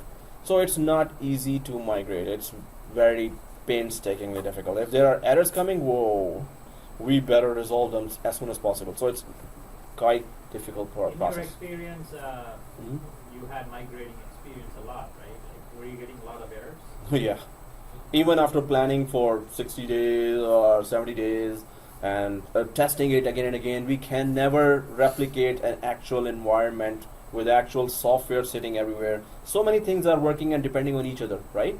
So if one thing fails somewhere while we're moving, then the other thing will fail, the third thing will fail, which is depending on that second thing. So it always is one failure or another failure, not failure, errors. You just have to start removing errors, keep on coming. So moving is something that, migration experts are in demand, So because you it's have to just- troubleshoot your way with all the It's migration. just not moving, it's moving cautiously. It's moving very, very cautiously. Yes, yeah? you're right. And those errors are mainly because of the compatibility issues, like older servers. with It new could be servers. anything, which we could not see at that time in our testing environment. We could not see that. It was perfectly in the test environment. But when in the production environment you start moving, of course, it's the nature of the move. If you're moving one software Exchange server, suppose, its requirements are different. If you're moving a web server, its requirements are different. So different software, different hardware, different requirements, different steps. There are a little different steps. So each migration has its own scenario, right? If you're migrating Active Directory and Exchange, that's another scenario. If you're connecting Active Directory and Exchange to Office 365, that's another scenario. So there are many scenarios. In Office 365 class yesterday, we were talking about that, and we are planning to have a lab for that as well. We were connecting to Office 365. In a company, Oh, sorry, okay.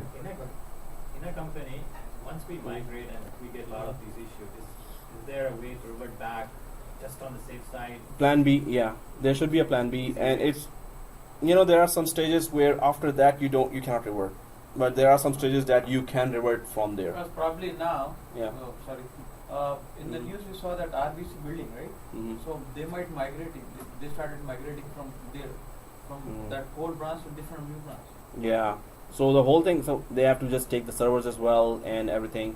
So, and they have to start connecting, and IP addresses are different maybe. So they have to tell the users as well, end users, that you'll be connecting to the new name here, that your file server used to be this name and now it's this name, or maybe the same file server, but in the background you have to put. So there are many, many, many, many stages and many, many things that you have to change. You were saying?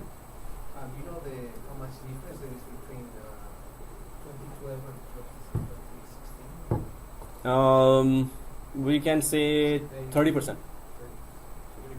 So that's 30% elegant. 30% is what we need to learn from there, Oh, okay. and 70% is interface is changed, but it's mainly the same concepts. Active Directory is still the same. Basic concept. Yeah, basic concepts are exactly the same. DNS is still the same. DHCP is still the same. Some new features here and there. Just like this, right? Like you said, this option was not in 2000. Yeah. So some more smaller options and interface is changed. They are more going for cloud-based operating systems. So cloud is somebody else's data center that you can access from internet. And we're going to be connecting to Windows Azure soon in this class. And yes, keep your credit cards ready, guys. And Credit then cards. the email that you sent us yesterday, I'm okay to give you $20. Yes, guys, for that. Okay. Hey, since you put that now, pause.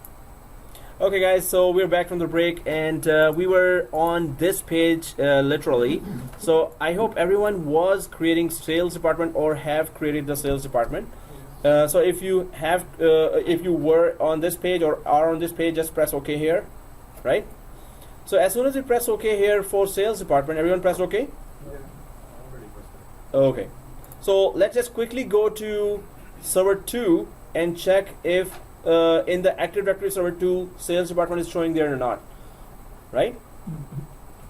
So if everyone has created that like this, it should show like this. Then go to server 2 here and log into, only log in from netadmin.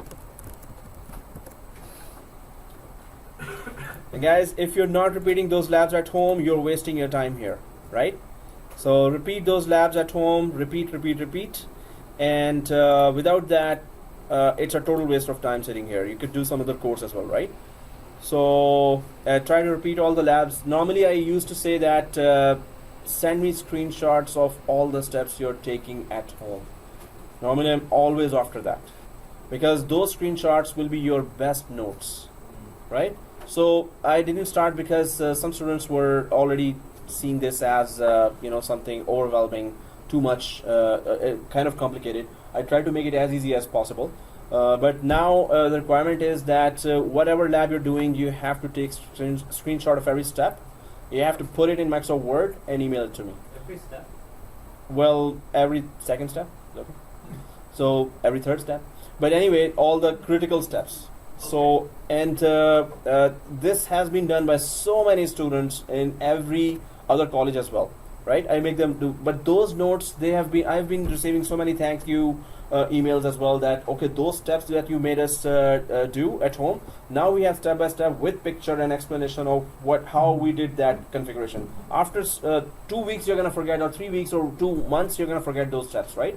So after 1 year, if you're in a job or in a contract and you're trying to see those steps, you will be like relieved. You don't have to watch the video for that. Those steps will get you there up there and working within no time. So two right? things needs to be done: making notes and taking screenshots. Taking screenshots of every step you take.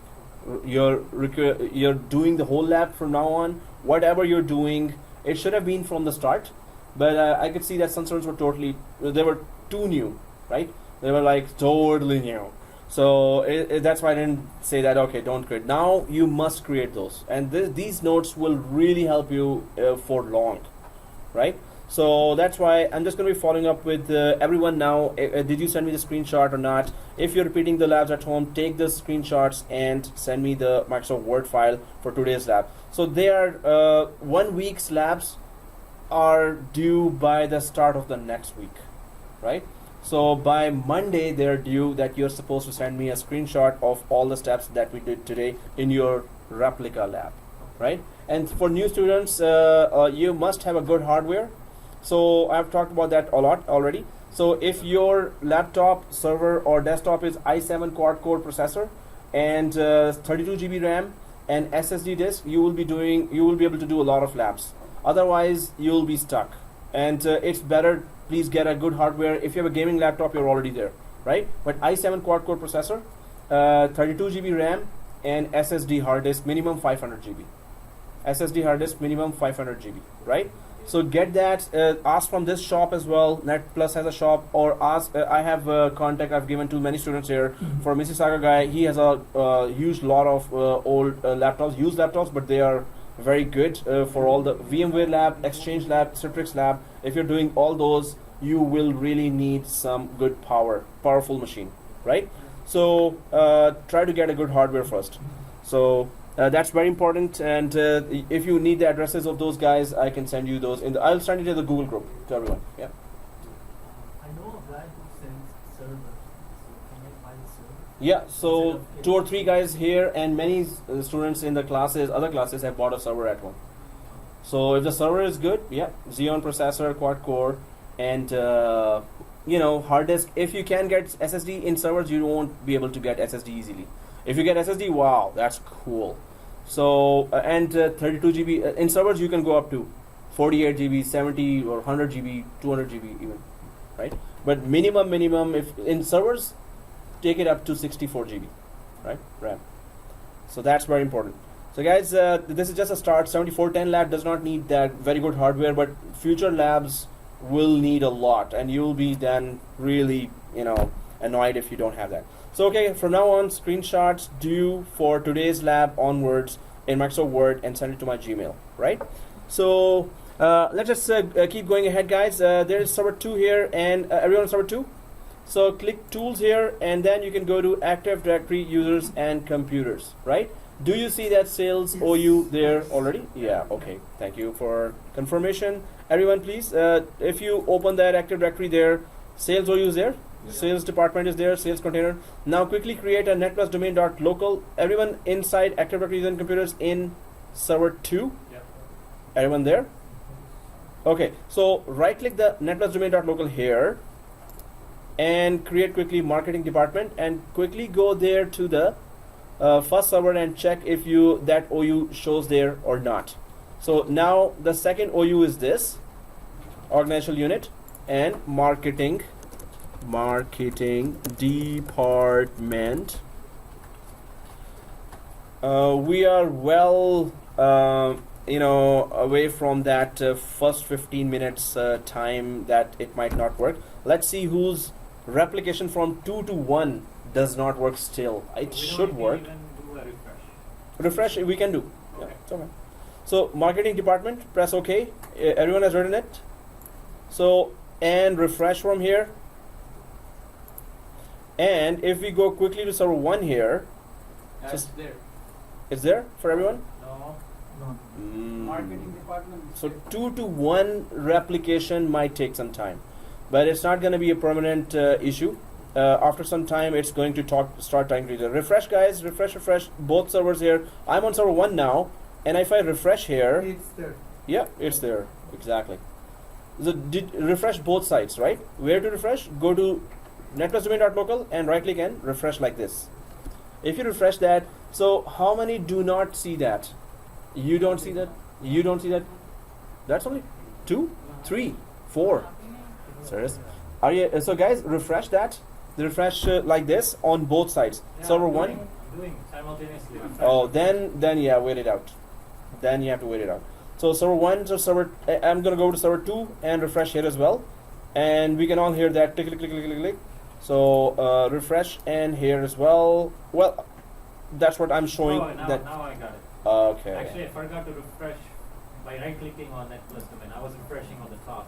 Oh, okay. Here or somewhere, Yeah. right? No, like right Oh. at netplus, you have to right-click, Yeah. domain.local, and then refresh. I didn't do that. Oh, okay. I was Why doing on why the other Oh, this refresh one. not working? Okay. Why it's yeah. Why the other refresh? F5 not working. No, if you click here and press F5, it works. If you click on this in this domain, then press F5 like this. Why It's the working. top one didn't work? Oh, Like- top one has nothing to do with this No. domain. I Yeah, mean, this like one. the This whole, one. whole refresh over there, you know, the Under view. Under view. view, like there's a Oh, refresh. sorry.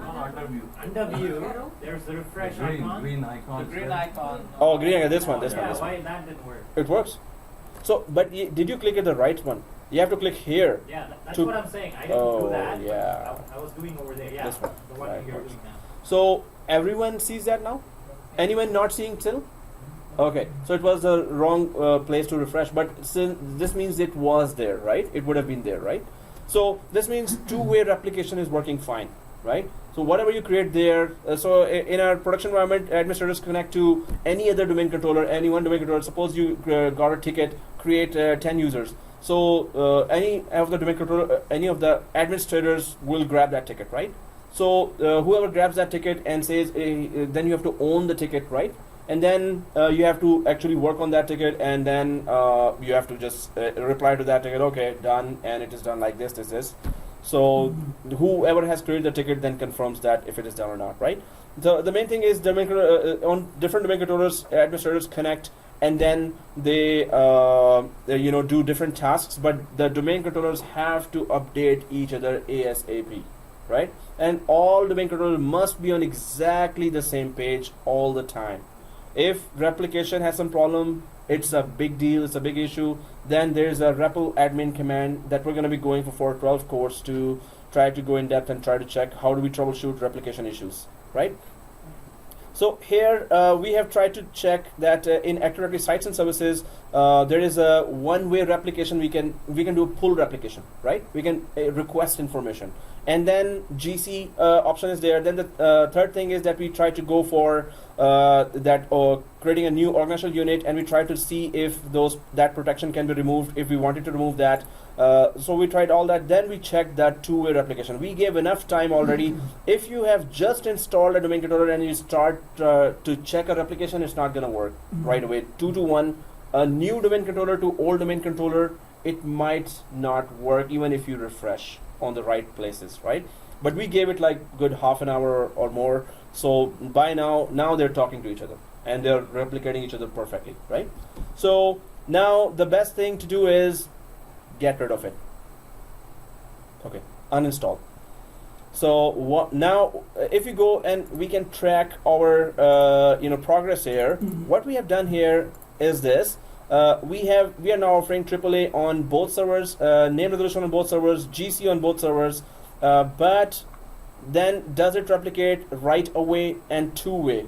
So right away replication we did not check. We were going for that OU, then we went for break actually. So can we manually replicate? We check that. So those tests are done. Now we go and uninstall it, because we cannot test the uninstallation of Active Directory on server 1. So we're going to do it on server 2, and we do not need 2 replica servers in our environment. But now we know how to add the replica server, ReplicaDC, in our environment, right? And this is very important, that even if it's a small company, just go for a ReplicaDC there, right? That's best practice for Microsoft, and just to keep the show running. Now, how to uninstall an Active Directory and what are the precautions we have to take in that case. So server 2, let's go there. Guys, we're about to uninstall Active Directory. Make sure you're on Server 2. server 2. Server 2. Okay, it's only happened once that one student uninstalled server 1 Active Directory. He got rid of the whole forest. So anyway, well, I know we're careful. So let's just go to server 2 here, and now just close the Active Directory using computers. Active Directory using computers. So this was ReplicaDC topic, right? So here, dashboard, add roles and features. I did not say to click here, but here it is there, right? You can see there, right? But we're not gonna click here. So we're gonna go to this manage, and do you see remove roles and features, right?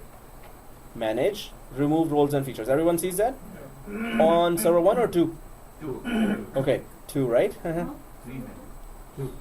Not 3, but so remove roles and features. Click that. And now, guys, there will be an error coming, so we're going to talk about that as well.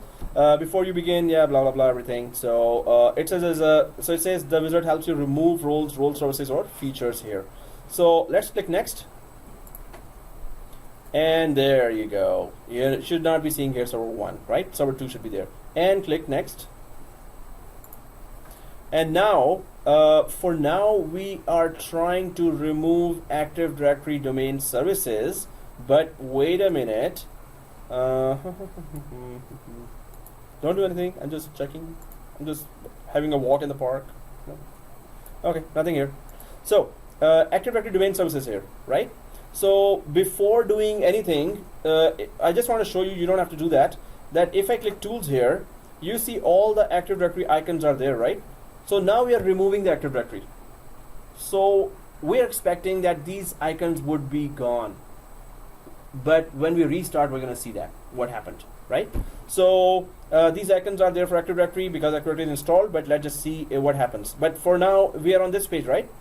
We will not check uncheck this option. We're just going for Active Directory domain services here. Everyone there? So uncheck this. So click that and uncheck. So this will pop up. Everyone see this features wizard? Yeah. Just like during installation, it pops up. Now for removal, also it pops up. Do you want to remove these features as well? So we will be checking what features it is removing. So there is no RSAT written there somewhere, right? So let's just click remove features, and you will see. Okay, so yeah, if it is uncomfortable, normally the this lamp has to be on the other side. But anyway, if other side you can't see the keyboard, we're okay, right? Okay. Okay, guys. So here, do you see an error like this? Yes, sir. Everyone sees that? Yes. It's spoken. Okay, that was encrypted talk. Yeah. Okay. Hey, leaders up. Next, sir, man. Oh, okay. So. Trying to explain something. Oh, okay. Acha. He was explaining some. He was busy. So. But Biryani Promise and Timbits. Oh, okay. So anyway, the validation process found problems on the server from which you want to. So what it's saying here is that you're removing an Active Directory without removing the binary files. So, or you're removing the binary files without removing the Active Directory first. So, what happened when we were installing? We first installed the binary files. On top of this, then we installed the Active Directory. Now it is saying that don't remove the binary files first. First, remove the Active Directory, then the binary files, right? The way you installed installation process was binary files and Active Directory. Now, first remove Active Directory and then binary files, right? So, binary files is that once you, when we were installing, so we click this option. Right. This means the binary files of Active Directory, the files that will help us install the Active Directory later, are called binary files. So that's what we were doing before. When we checked this option, we were installing the binary files, the files that help us install Active Directory, right? Yep. If server 1 is down, Mm-hmm. can you do Oh. this? Can you do this function? No. Does replicate? Server 1 has to be there. Okay. It's gonna detect there. Just a question. Yeah, that's a very good question. So, and in fact, we're going to do that crash test, where we're going to crash the server 1, and then we're going to see that how the show runs. And oops. So, guys, if you're seeing this error, it says first demote this domain controller. So, proper demotion of our domain controller is very, very crucial, very, very important, right? So, we're going to click this option. Yes, it's okay. Demote this domain controller. So, let's click this option. Demote this domain controller. Everyone sees that? So click that and you will be seeing this screen. Now this screen has already the most dangerous option available, the first. Force the removal of this domain controller. That's the most dangerous option, and we should use it as a last resort, not the first. So what does that mean? Suppose you're uninstalling a domain controller and it's for some reason at the end of installation, when it's about to restart, it says, oh, sorry, I cannot uninstall. There is this problem, that problem, this problem, that problem, that problem. So you try to resolve that, and then you try to uninstall again, and then it says again some issue. Then again it shows some issue. It's not uninstalling properly. Then the last resort is you go for force the removal of this domain controller. But It's the same thing, no? If it, even from the beginning we force this one, it doesn't make any difference, or it will be. there's a big difference. So that the difference is the metadata of this server 2 has to be properly removed from across the forest and DNS. Okay, now in English, what is that? So metadata is the data of server 2, right? So server 2, if it is improperly removed, suppose we do this option, force the removal, right? So the worst thing that will happen is, and that is worst actually, that its information would not have been removed properly from DNS and across the forest in Active Directory. So what will happen tomorrow? Suppose at night we did that. Oh yeah, it's not installing. Let's just force remove it. Okay, so what? Next day, you will receive hundreds of calls that, hey, when I'm trying to log in, I cannot log in. While this server is gone and server 1 is there.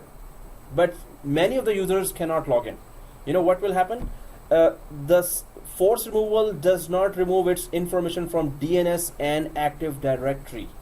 It's if that information is still there. So what happens? What used to happen when server 1, server 2 was there? Users used to put the username password. The request will go to server 1. If server 1 is having enough requests, the request will go to server 2, right? Because the information in DNS and Active Directory of server 2 is there. Now you removed forcefully that server, but the information, the metadata was not removed for server 2 in DNS and Active Directory. What will happen? Second day, users will still connect. So the request will go to first server, second request, third user, fourth user, fifth user, username password is being checked right now. But then when there's a lot of traffic, then load balancing will start. So since Active Directory Forest thinks that, oh, server 2 information is still here. Okay, so let's redirect the other traffic now, all traffic to server 2. Because it was not properly removed from across the forest and DNS, so the traffic will be sent to server 2, which is not there. What will happen? Access denied will happen, or username password could not be contacted. What is this user? The server is not there, but the Active Directory DNS will keep on sending traffic to that server because metadata was not properly removed, right? So if we do this force option, which is the last resort, you cannot remove it by any other way. There are so many errors going, and you've been troubleshooting. Then at last, if you want to do that, there is a separate set of long commands to remove the data metadata of this server from across the DNS and inside the Active Directory as well. There's another way, then you have to manually do that yourself. Negative, like That is one of the examples that, but it's not exactly regedit. It could be exactly like that, exactly as you said. one by one. One by one, and that's a pain. I actually had to do that. So in Windows 3 days. So then I had to go to each DNS, tree and expand all the trees. Oh, there is server 2. Oh, there is server 2. So right click all those one lines only. I do not want to delete others. If I delete the wrong ones, that's it. That's it. Chaos. So metadata just means that information of server 2 must be properly removed from all across the forest. So we went for Active Directory sites and services. Server 2 should not be there if it was properly removed. Actually, server 2 will still be there when we remove it now. But Active Directory sites and services was not a good example. It stays there. We have to manually delete from there anyway. But all other sites. So since I'm talking about this, I'll just show you. You don't have to go there. I'm just showing you that server 1. If I go, and if I go to server 1 DNS, and inside the DNS of server 1, I'm just showing that how many areas that the information of server 2 is spread across right now. And if you had to remove them manually, you will face all this problem. So if I go to netplusdomain.local and sites here, and Toronto site and TCP, so there is server 1, server 2, server 1, server 2. So what is DNS showing there? It is a SRV record. Before we talked about A record. You know what's an A record? The name for the. Not just the name. It's A record is the name and IP of a machine, a server or a client or a printer, right? A record means name and IP, name and IP, name and IP, name and IP. That's it. That's A record. What is a PTR record? We didn't discuss about PTR. Yeah, it's reverse record zone we created. So A record is computer name and IP address in DNS. PTR record is IP address and computer name. It's the opposite of A record. Pointer record. It's the same thing. But reverse record. SRV is exactly service location. Which service is being offered by which server? SRV record. Very important record here. So clients want to know who is offering GC. So client request for searching a printer across the forest will be received by this DNS server, and DNS server says, oh, it's a global catalog request. Okay, let me send it to global catalog server, and I have a record of 2 global catalog servers here. Server 1 is also global GC, and server 2 is also GC. So DNS is telling all this, right? Kerberos information. Okay, what is Kerberos? Kerberos is a ticketing system for authentication of all the users. And normally when we discuss Kerberos, and I was intending to discuss Kerberos today, so I normally show a video on YouTube for Kerberos. And then the assignment always is that you have to give me in your own words information about what is Kerberos, right? So, but anyway, Kerberos is an authentication system. User needs to log into the environment, Active Directory environment. They go through Kerberos to log in to the Active Directory environment. The process is called as the process application is the Kerberos. Is the service. The authentication for users. Authentication service. This Authentication Kerberos service. is a authentication service. It's a ticketing system Yeah. with which the Kerberos authenticates you, and it's a very secure system. We're gonna be talking about that after what we are These done. the backend files, no, nothing to do with the Front-end users. Okay, again, what? These are the backend files. We have to Yes. go through it. So what I was saying here is that whenever the user is suppose using a GC service, global catalog, which means forest-wide search, right? So looking for a printer, so user's request will go to a local DNS server. Local DNS server has this information that GC is installed on server 2, GC is installed on server 1, right? Service location, where is the service? That record is telling the client request. Client request will go and be redirected to any one of those servers. If server 2 was forcefully removed, this information will not be removed from there. So whether the user is trying to get authenticated by Kerberos, user will be sent to 1 and 2 as well, because this information would not have been removed if we have gone for forceful installation. So that's why, and that is called metadata information. So metadata means that it's information about that particular server, the data about that particular server.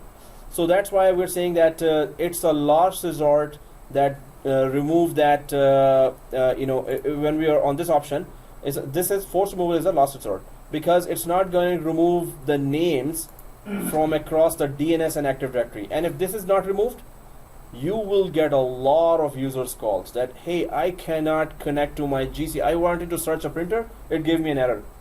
Error is because that request is actually being sent to server 2 as well. When it reaches server 2 and server 2 is not there, the request is denied, right? So if metadata is not removed, you will have a big problem. Every traffic will be redirected to server 2 as well, for whatever services it used to have, right? So that's why this is very important, that force removal would be the last resort, and after that you are prepared to remove one by one server 2 from all those lines.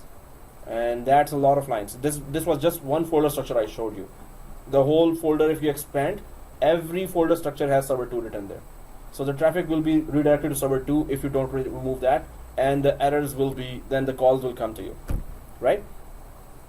But there in FSMO lab, FSMO lab, we're going to be doing actually crash tests, and they're going to do the metadata removal, because we're going to crash the server. This means we had no time to uninstall Active Directory. It crashed, right? At once it's gone.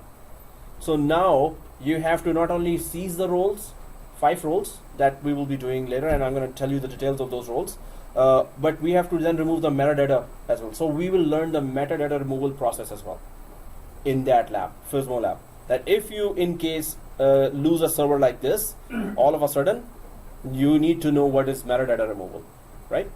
So, okay guys, we're not gonna click that. We are in the process of uninstallation of Active Directory on server 2, but we're not going to click the force removal, right?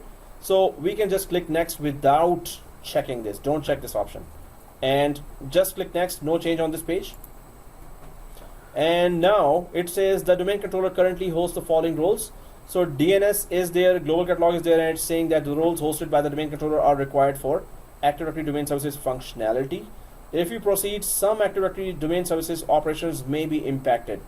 So we are uninstalling this, but this server doesn't know that we have another server already, right? That is having those roles also running there. GC It doesn't know that how they are communicating server 1 and 2. No, it doesn't know that these roles are already there. That's why it's giving this message. Otherwise, if it had known, it would not have. You already have server 1, so this page would have been gone. This page would not have been there. So only these roles. And global catalog will be gone, of course. This is part of the Active Directory. DNS is a separate role. GC gets installed with Active Directory. DNS is a separate role. It is our choice that we want to install with Active Directory, the DNS role as well. And it is our choice that we want to remove it or we don't want to remove it, right? So right now it is saying that those 2 roles will be impacted. Because of those 2 roles, Active Directory operations might be impacted, but we know that there is another server that is already taking care of the whole thing, so we're not worried about that now. So proceed with removal. And next. And now when it is being removed, right? So the local administrator password, it is asking again, okay, so since I'm kicking you out of the, you're no longer going to be domain controller, so still put a local administrator password in case you had to log in from local administrator. So the question to you here is, just a guess, it's we still have to discover that, but the guess is, if we restart, so this used to be a member server, we installed Active Directory on top of it, now we're removing the Active Directory from it. So will it still be a member server or will it become a standalone server? Yeah. So standalone server means it's not joined to the domain. Member server means it's joined to the domain, right? So it should still be a member server at least, Yes, right? Because this is just a feature. This is just a role, yeah. Yeah, Just a role on top of it, yeah. but it should So it is asking for the password here for administrator, but let's see if it still remains as a member server or is it a standalone server now, right? So now we have put the password here, click next and review your selections. Yeah, that's it. So click demote. So properly demote this server. Before we promote it, now we are demoting it.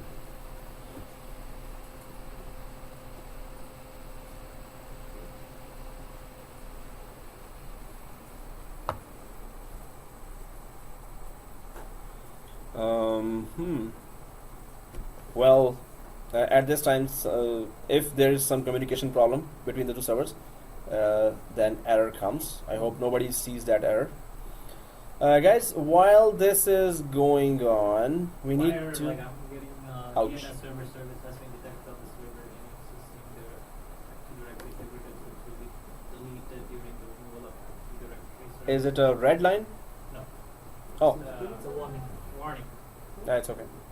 Doesn't matter. Is it restarting? Not yet. Okay, but it's still removing something, right? Yeah, it's in Okay. progress. You're good. It will restart the computer, right? Exactly. About to sign that. Yeah, which is okay. Don't if we don't touch it, it's okay still. It's gonna just restart. Try to close. No, you don't have to click the close button. It's restart. Always right. So I did that million times. You know, white hair because of that. So the white hairs were there when I was 20. Wow. Well, okay, I'm logged. I've restarted. So I'll check. Am I standalone server or a member server now?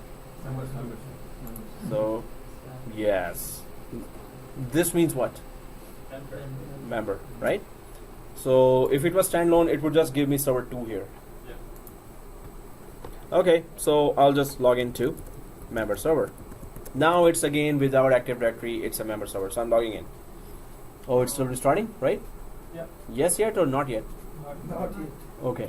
We are still far. Oh.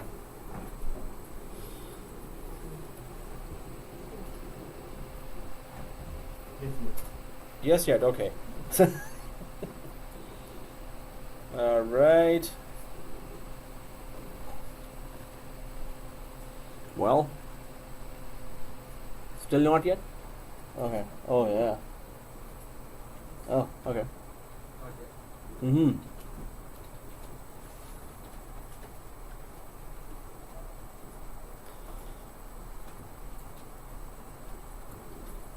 So, mm-hmm.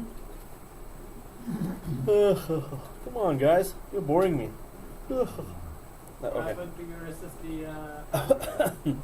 Yeah, we're not using those. The SSD hard drive is used for advanced courses like Exchange Server that really needs a lot of, and VMware courses.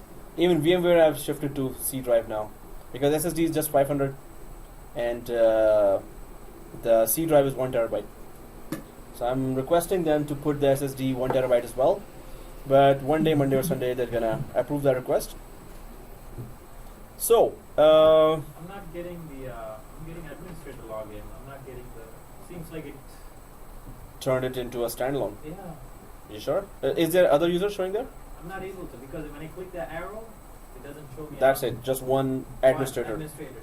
Oh, it kicked you out of the the domain as well. Yeah. So if that's the case, that's rare, and you're the lucky one. So okay. So for everyone else, we were able to log in from domain, But right? it's simple, right? I know how to join. Just join the Okay, domain. you Yeah. want me to do that? Yeah, sure. Okay. You can go on now. Oh, cool. All right, thanks. So here, guys, just wanted to prove some things. Everyone has logged in back to the server manager on server 2. Everyone has logged in back. So if you go to the tools here on server 2 now, do you see Active Directory icon still there? Yeah. So is this still a domain controller? We removed Active Directory, but Active Directory icons are there. This means it's still a domain controller, right? Is it? Do we need Yes. to remove it by force? No. Yeah. Anyone else? It's not a domain controller? No. What's the proof it's not a domain controller? Because we deported it from that. Yeah. So Suppose I was not there, you were doing that, or I was doing that, you were not there. Now you come and you said, no, you did not remove that. So give me a proof that it's not a domain controller. So where do I go first and have a proof that it's not a domain controller anymore? Check the zone, check install server 1.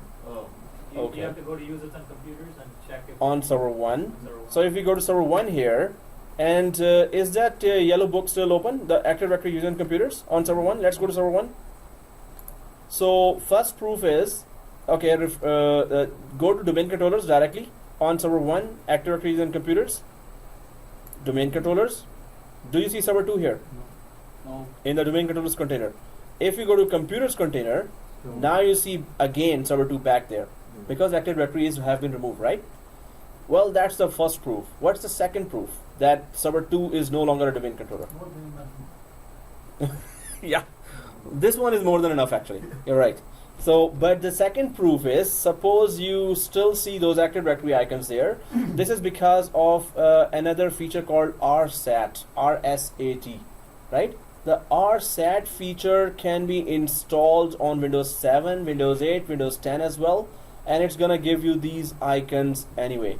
So let's remove that feature as well, just to make sure. But yeah, the second proof, suppose you're on server 2 here. So second proof is, if we go to the file explorer, which is the yellow folder here. Server 1. Maybe you can find server 1. Maybe you cannot find server, you're still on server 2. So what is the local proof here? That it's not a domain controller. So local proof is, let's go to server 2, everyone. And do you see the file explorer or yellow folder? Yeah. File explorer. So once we open file explorer here on server 2 and go to the C drive, everyone see the C? Okay. When you see the C, do you see Windows folder here inside the C drive of server 2? Right? Server 2, C drive, Windows folder. Everyone there? So then we go inside the Windows folder. The only one folder we are looking for is no. Well, NTDS? yes, NTDS. Actually, syswall should be gone as well. Yeah, but NTDS. So click anywhere just once, left click, We cannot find. and type, press the And keyboard N. It's not there. It's not there. If it was there, it would have showed up. Like, right? I tried in the beginning. I said my keyboard is not working. Okay. Yeah, we can just try B here. It goes to B. We can try C here. It goes to C. But when we try N here, it doesn't go. NTDS folder is no longer there. NTDS folder has the file called ntds.dit, which is the actual Active Directory file, right? So this means, yes, if you locally want to have a proof, this is no longer a domain controller because you don't have NTDS file folder inside the C drive, and you also said syswall. If you go to S here, oops, This syswall one is is still there. there. Yep, syswall is there. What is there? Yep, but NTDS is not there, right? So syswall is there because, let me just check that. Maybe all the local computers have the syswall. That's why. maybe See this? you- If the group policy management, no, not all the local computers. Group policy management icon is still there, right? Group policy management has everything to do with syswall. But NTDS is the only folder that has the actual ntds.dit file, that is the Active Directory file. If NTDS is not there, this is not a domain controller, right? And syswall will not be shared here, but because group policy is there, syswall is there still. Now, how to get rid of these Active Directory icons here, all these links here? We can go for removal of RSAT feature, RSAT feature, right? Yeah. What happened with the binaries? Don't we have to remove the binary files? No, Active Directory is gone. That's it. That's all we need. Yeah, sure. There's something mucho importante. Not able to join my Because maybe it is already going. Oh, no, no, it's not. Yeah, it's on workbook. Yeah. So in that case, I checked the IP. now in the DNS, first of all, in the computers, do you already have server 2? Yep. Oh, you already have that. Domain controllers. Oh, it's still there. So right now, the quick way out would be name it server 3, the new server you have, and put the IP as 200.3 as well. Otherwise, you have to remove. I think you're lucky when you got the, maybe by mistake you did the force icon. Force check was checked. Force removal was checked. Maybe. By mistake, if it was checked, all the information on server 2 is still there. Uh, So this means that make it server 3 and server 2 is gone forever now. That's it. Okay, not like you cannot use that because the information metadata is still there, right?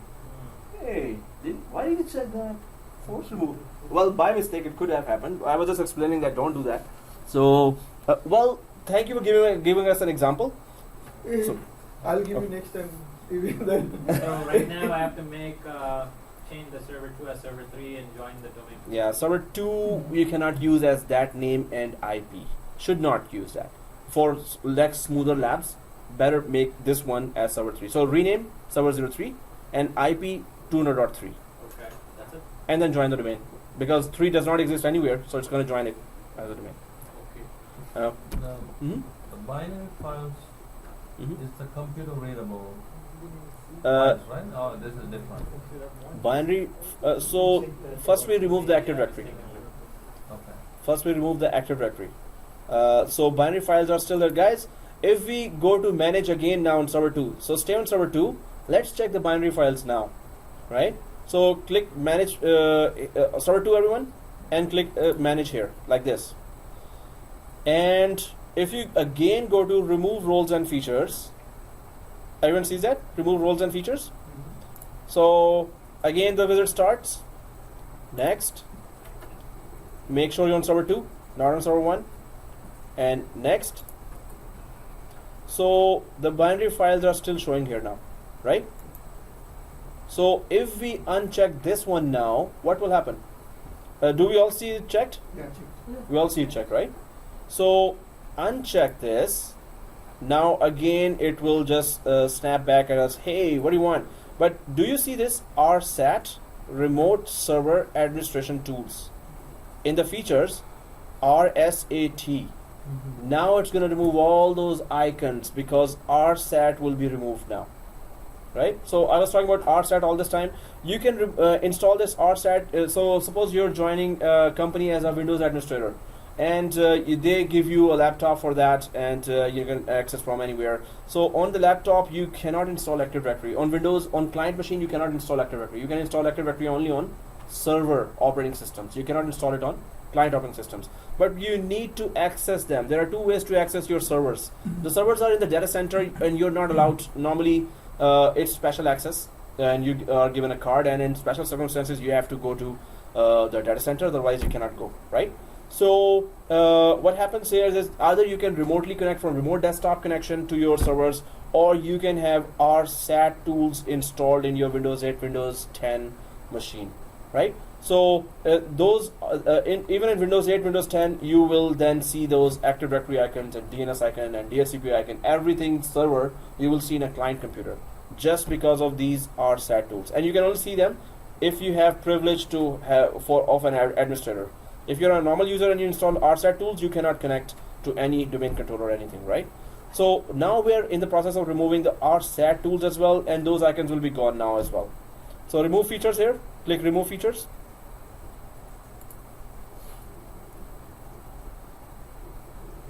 Able to join with server 3, so 203 IP. Perfect. So here we're just going for manage and remove. So if you're logged in from NetAdmin, right? So okay, yeah. And you know which steps we took? You remember? Or Okay, I'll watch the okay. No, but it's just manage and just go to the same removal process again. Manage and remove roles and features, right? And then Active Directory domain services here. So now we're unchecking again. Before we got an error. Yeah, uncheck this one. That's all.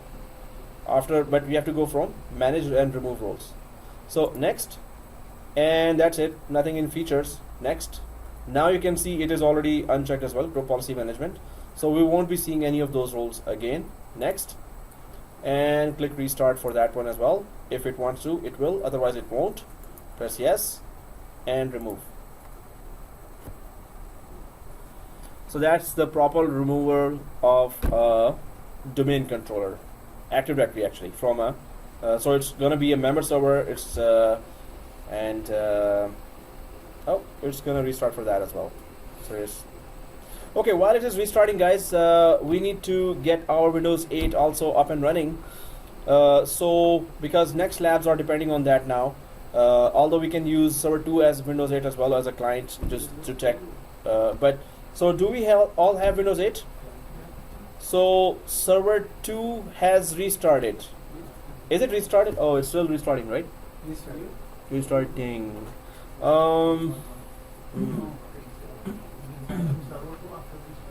Yeah. If it is restarted, please sign into server 2. We just need to confirm if Active Directory role is there or not. Active Directory icons are there under tools or not. They should not be there now, right? So server 2. Not yet. No. SSD please. Yeah, not SSD. No, I'm just showing that here. What are you expecting now? So not yet. Yes, yet. Not yet. Okay. So if it is, so this will happen, guys. I didn't do anything. It's just removing the rest of it, right? So you will see this after the roles. So let's see. Yeah. Oh, you're there already? Okay. So the only thing I wanted to make sure was that other than Active Directory module for PowerShell, nothing else is here, right? So everything else is gone. That's what you're expecting. So as soon as you go for yes yet, then just check this. First this will happen, and then second thing you need to go directly here and everything is gone here.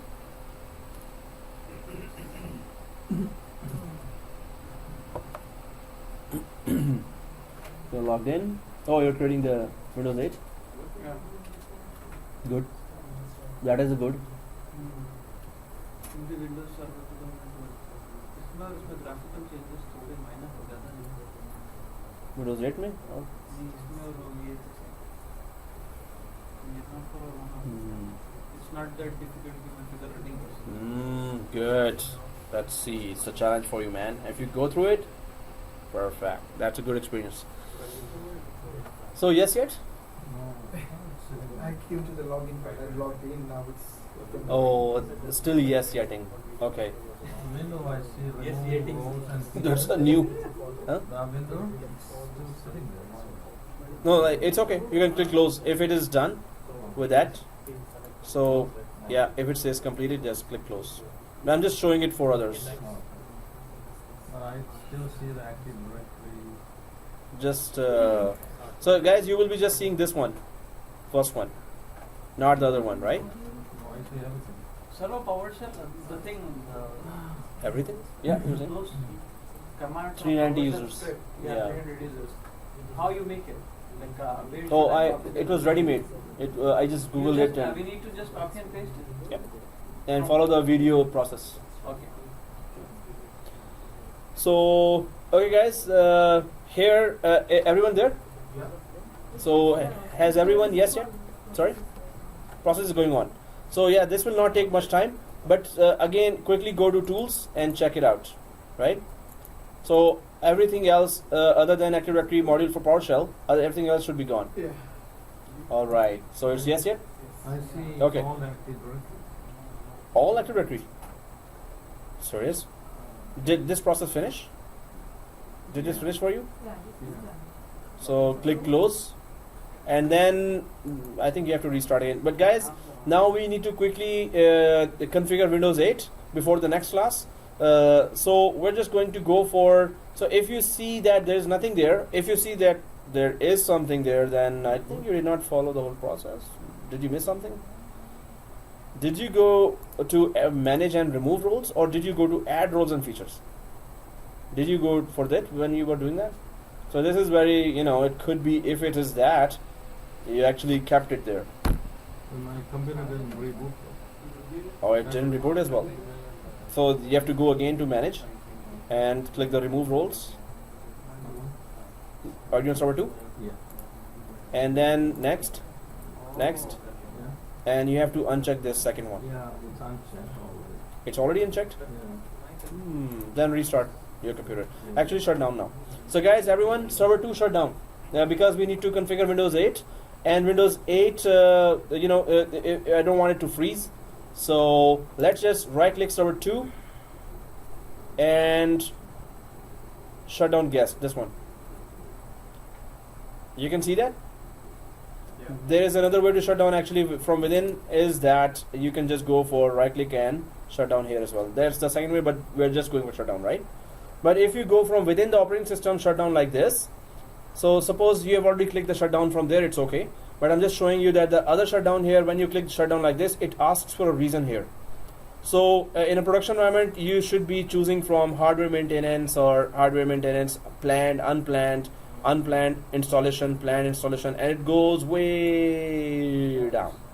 So many reasons here, right? So for now, we're not in production environment, we can just click anyone randomly.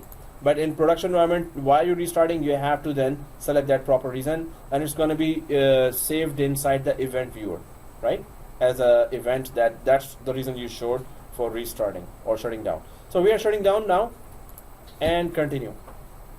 So while it is shutting down, it's okay. Let's just go for Windows 8 and start it. So let's go to Windows 8 and power on this virtual machine. We need it for group policy. We need it for many other experimentations now. Create a new virtual machine? Yeah. No, we did that already. But yeah. No, he's talking about Windows 8. Yeah, Windows 8 with that day you were absent, right? Yes. So yeah, create a new virtual machine. Oh, you're already there, right? It's okay. Yeah, you just have to wait it out now. Okay, guys. So everyone has started the Windows 8. Starting. Oh, again, not yet. Yes, yet. Yeah, right. So it's starting Windows 8 and Windows Server 2 is shut down. Server 2 is shut down, right? Yeah. So Windows 8. Once you reach there, you should be seeing this. Let me know if you see that. Local admin. That's the account we created, right?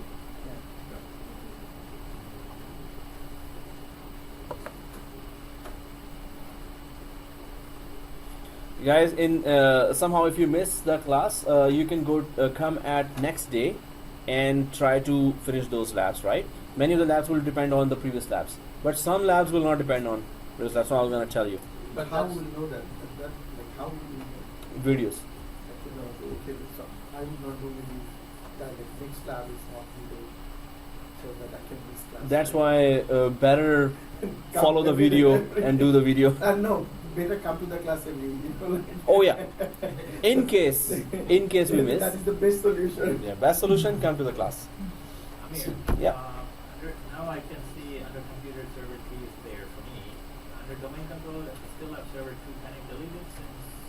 Yeah, you can delete it because that lab, FISMO role, we will be doing in 7411 course. So right now, if you don't want to see it there, if it's there, it's not hurting anyone. It's okay, it doesn't matter. But if you want to delete it, right click and delete. Yeah, go ahead. But technically, whatever you guys did, we should not see server 2 over No. there,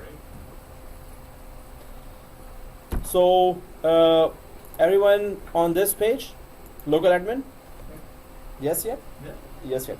Okay, so let's just log in from local admin and let's quickly configure that.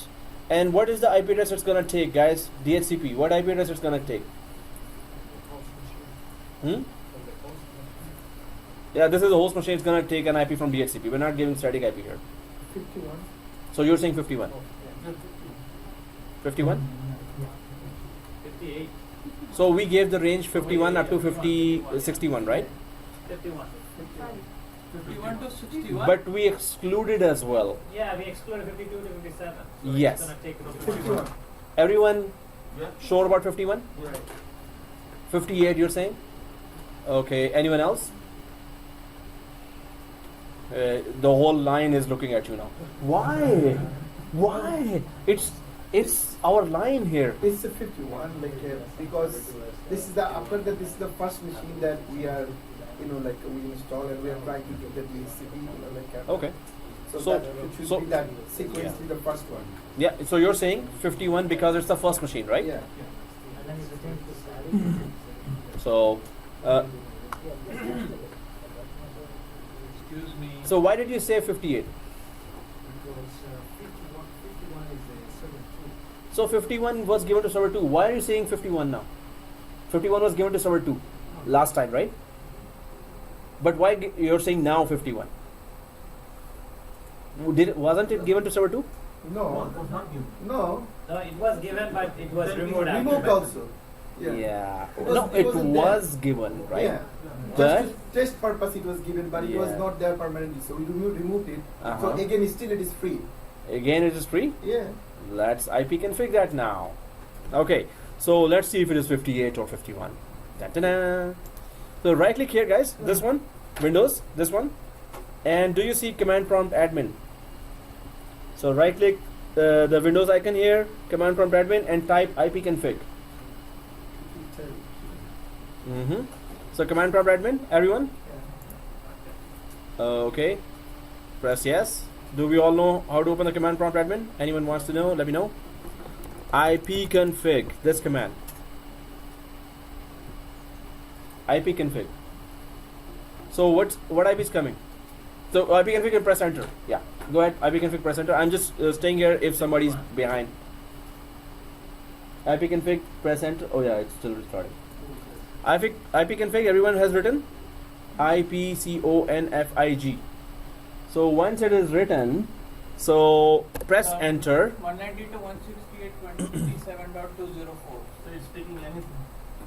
So yeah, this is different. This is not what I was asking. See this, guys. Are you getting this? No. 150. Yeah. I mean some different IP Yeah. other than 200.51. Yeah. Are we getting this? You know why? We haven't joined the client to the server yet, so that's why. So IP has nothing to do with joining, right? No, right now we. Yeah, we're not joining.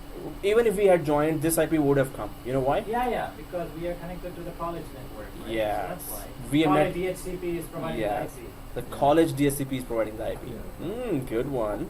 Okay, but why did we connect to college network? There was a reason. Because we changed the VMnet to 8 Yes. before, you know. And why did we do that? To get the internet to connection. get the Mm. internet connection to After- provide the updates. To Get the update. updates. And then to activate the Activation. Yeah. For the activation, we wanted the internet connection. Right. So guys, if you go right down here, do you see 88 days here or 90 days here? 88 days. 88 days. Everyone, 88 days, right? So this means it got activated already. Everyone sees above the clock 88 days, right? Okay, so we're good. We do not need VMnet 8 anymore. Now we need this machine to communicate with our local environment here, right? So we're gonna, that was just temporary solution, just to activate the machine. If you all see at 88 days, and you must see 88 days, if it says expire here, it's gonna shut down every half an hour. So we cannot do any of our lab if it says expire here. So make What's sure. happened here is, so I cannot read it. Yeah, but what? 88. Okay, No, no. 88. Second here. Yeah, it is white over the Change your yellow. wallpaper. And so you No, can no. able to- If anyone else can see, we can just confirm that, right? 88. Oh, you Oh, know, okay. right? You cannot even see the keyboard, so Oh, okay. yeah, that's why. That's We have to wallpaper. yeah. In the morning, you said there is no keyboard. That's why I'm saying. Okay. So guys, here, let's just go and temporarily change, not temporarily, now permanently change the VMnet 8 to VMnet 10, exactly. So right click, settings, right click, settings of VMnet 8, right click, settings, VMnet 8, this one, and change it to VMnet 10, this one. Everyone sees that? Yeah, we have done that so many times now. So our Shweb, you have to, the client machine name is client 01 here. Yeah. So client 01, type here. Okay, VMnet 10, and press OK. Now, guys, because we did not create templates, some of the things we have to do ourselves. You have to create a local account here, local admin account. So right click here again. Yeah, it is use express settings. and yeah, it's and show me the next option when it comes, right?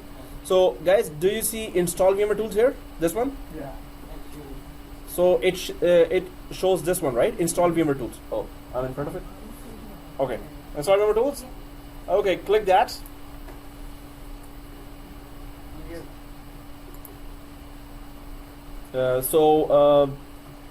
Yeah, it's when it shows the whole screen, yeah, and don't click anything or don't go ahead without showing you, right? Because it will take you to really long options. I'm signing to your Microsoft account. Okay, so show me here. Can you? Yeah, thank you.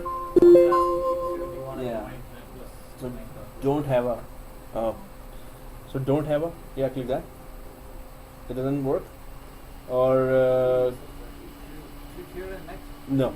So the second one, create a new account. Okay, and keep the screen here. Let me show you. And then go for the last option. No, last option. Is there a line in the last? Yeah. No. Yeah, this one. Now just type local admin here as a username and password the class password, right? Local admin username, and just press OK. Yeah, password 2 times and password hint. Okay, guys, here.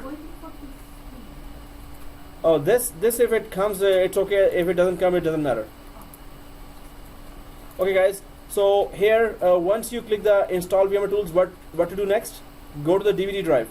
So go to the yellow folder here, this yellow folder, or the file explorer. And do you see on the DVD drive this icon, VM? Okay, double click that and next finish and restart. VMware tools are very important for any virtual machine.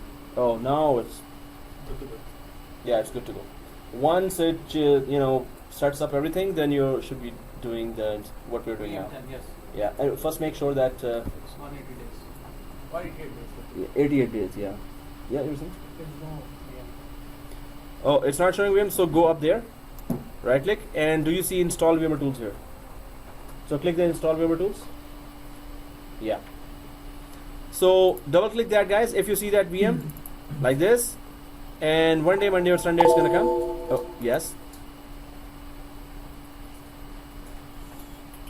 Prepare VMware tools for installation.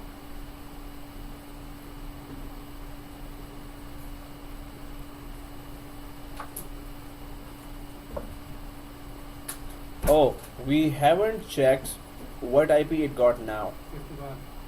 Oh, you checked it? Okay. So let's maybe this is still open. Command prompt, up arrow, IP config again. Up arrow, IP config again. Enter. And now, yes, it is 51. So No, why mine not? is 58. Huh?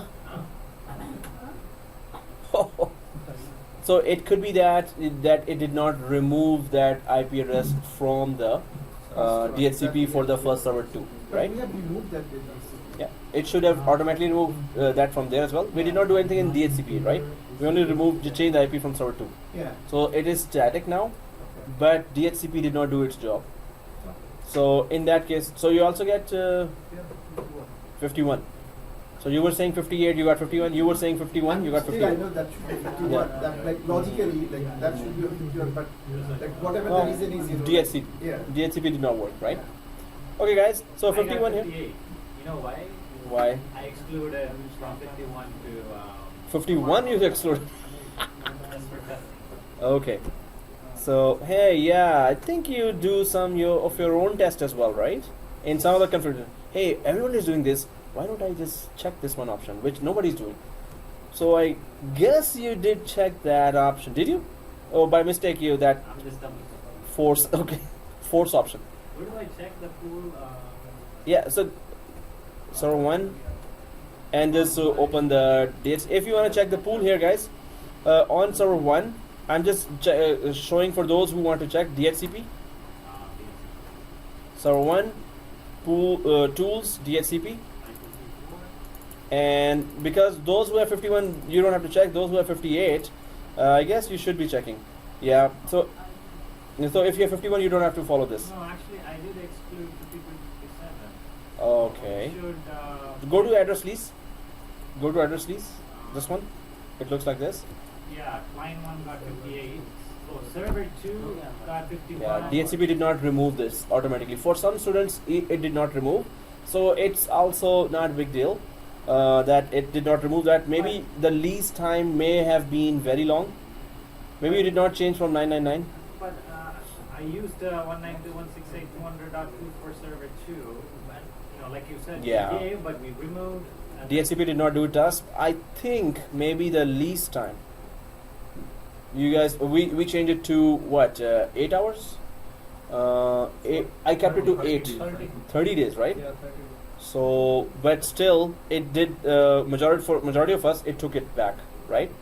As soon as the server changed the IP, it just took it back. But for few guys, and it's not a big deal if it didn't take it back. It's gonna take it back, or we can just right click and remove here. So if we remove the Address lease. client TV flight for Yeah. server 2, right? Yeah. And Server 2, you should delete that actually. Oh. What Okay, up? now I found it. What? My one is saying 51 is in reservation but inactive. Reservation. but Okay. it's not removing. We were testing only right click and reserve, right?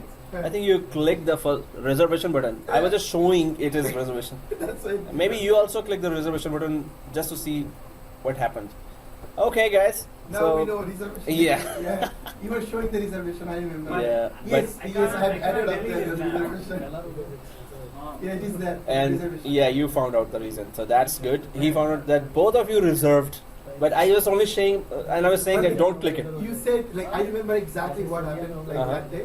Said, in case if you want to reserve something for future use, that, like, say you are running out your IP addresses, and for like special need, you need to use one, and Yeah. you don't have enough time to go buy and everything. Yeah. So you can. So that's use the that definition of reservation, right? Reservation, yeah. But I did not click that. So yeah, guys, request is So okay, it says. please do not click. Why can't we delete it then? Delete the reservation. Go to reservation. Go below here. Okay, And do you see the reservation there? I don't see it. If you don't see that, then just go to address lease and delete it. I tried If you see the to- reservation? it's not going out. Oh, then yeah, leave it there and let's check it on Monday. So Oh, okay. Come on. I can. no, there are many commands here. Then it's a long troubleshooting. Yeah, I deleted the reservation.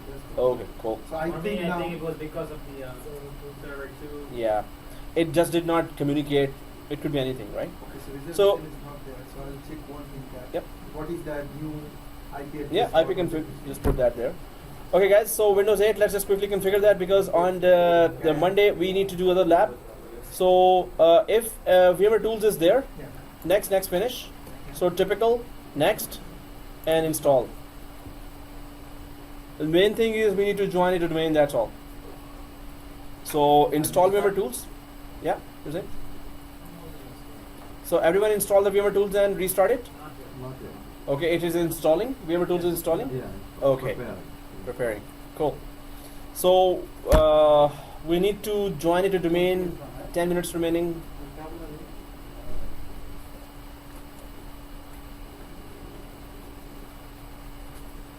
Yeah. Okay. Why it is saying my IP config saying media disconnected? Huh? So IP config again. Yeah. No, it's not giving any IP address.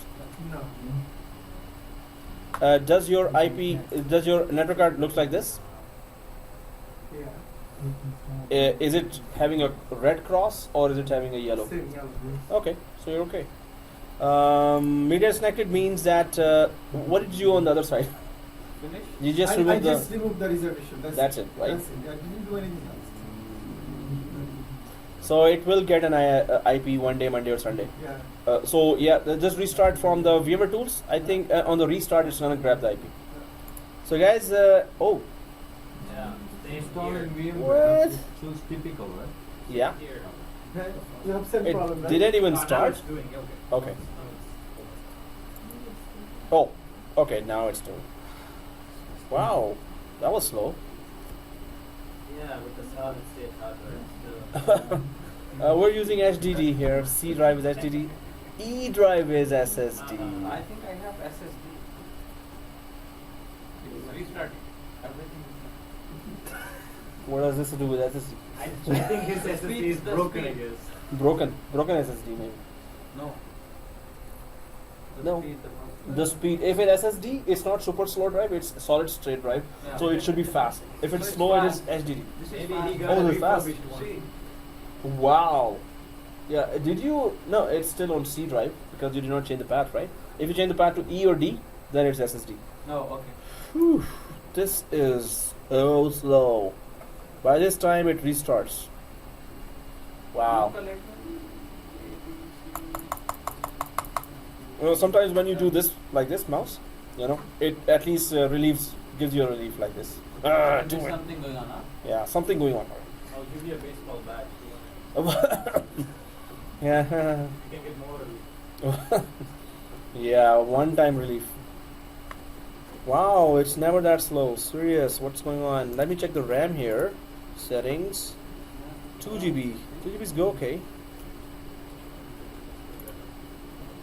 What? Wow. Oh, well, guys, is it finished for some? So restart. You're restarting? Restarted already? Wow. Restart thing. Ting. Okay. But this thing will take long time. Yeah, that's not Because good. if your machine takes that long, this machine. Yeah, I don't know. No, some machines they're done. Yeah, so it's machine to machine. Oh yeah, he started early. Do you think it's because Sharp of- one. Do you think it's because of the since we are getting this update from the server, our server, since we changed the Cloud VNet services to now. 10? If we connect Well, the VNet normally that doesn't take that much time. This is something today I'm seeing all this time. It's not because of changing, because we changed a lot. Yeah. But because it's going through the virtual machine. yeah. Getting Wow. No, Probably it's- we should have kept it the way VMnet 8. We should have did it that. could be that, but doesn't make sense that before it never did that like this. It's doing for some people, like me, Yeah. for her, Yeah. Others as well. artist. Yeah, for him. Whoa. So anyone on this screen already? You're restarting? Yeah. And it's restarted? You're there, right? Yeah. So guys, minimize this. If it is installing, minimize this. Let's just join it to domain as well. But don't restart after joining to domain. So minimize this. Because it's going to take long time, let's just join to domain as well. So, and make sure your IP is either 51 or 58, right? Whichever, it's okay, right? So make sure your IP is the correct one. If that's the correct one, let's go for our yellow triangle, oh, not yellow triangle, yellow folder called File Explorer. Yeah, File Explorer, everyone. And click that, and you should see this screen. Anyone sees this screen? Yeah, no, we are from Windows 8. Yeah, Windows 8.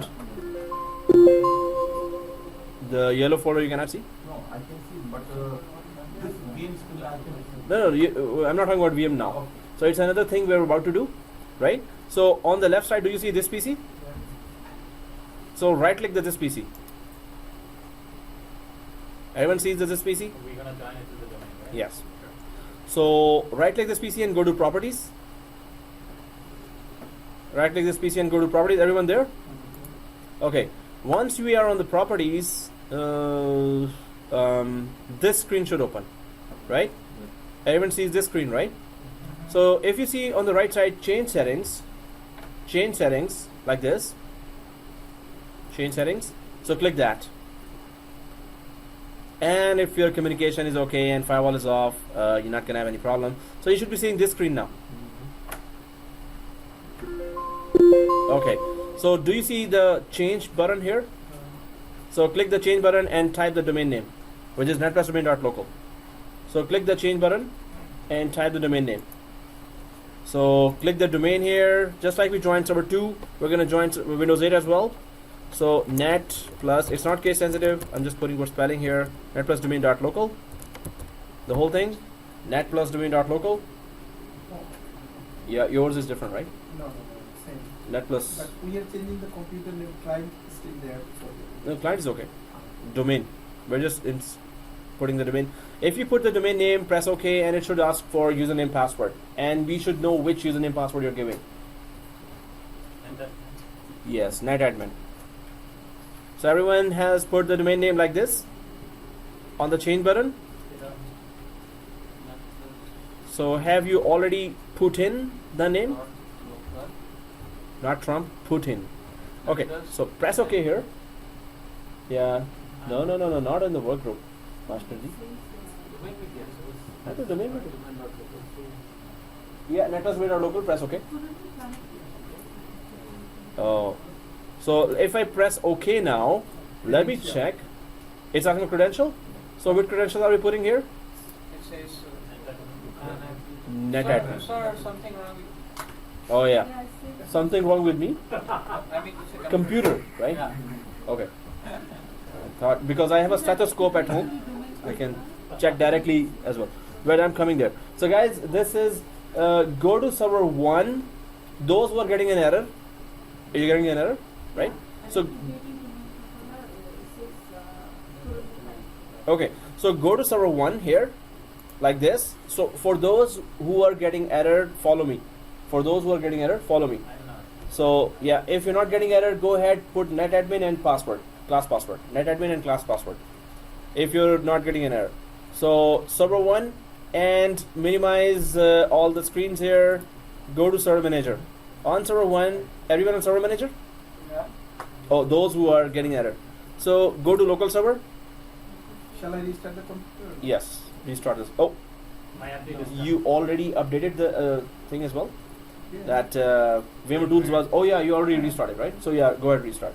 So make sure those, but anyway, local server. And then do you see firewall?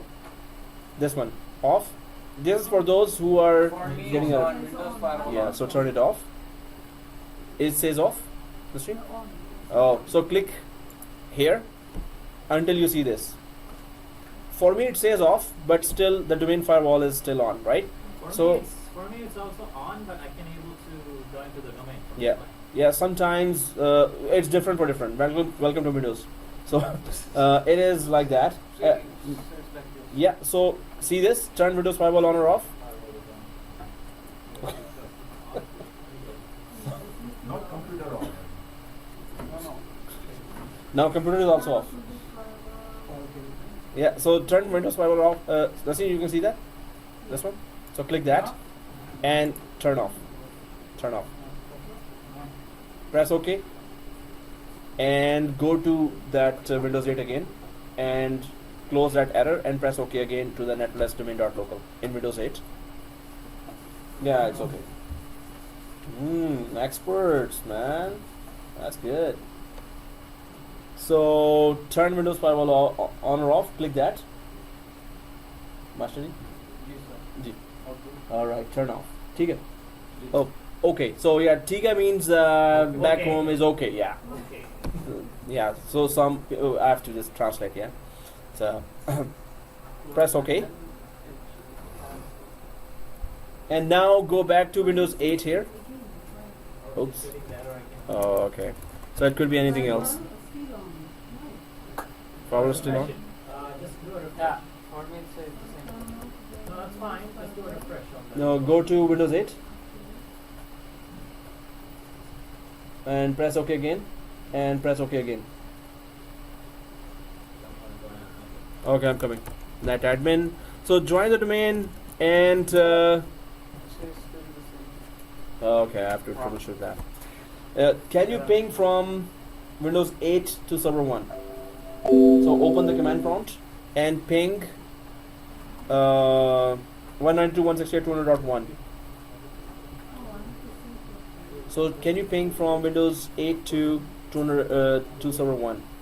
That's right. So what is the password? The ping space 192.168.200.1. From Yeah. Other, and then the login has net. Press OK, and for those who have joined the domain, just restart.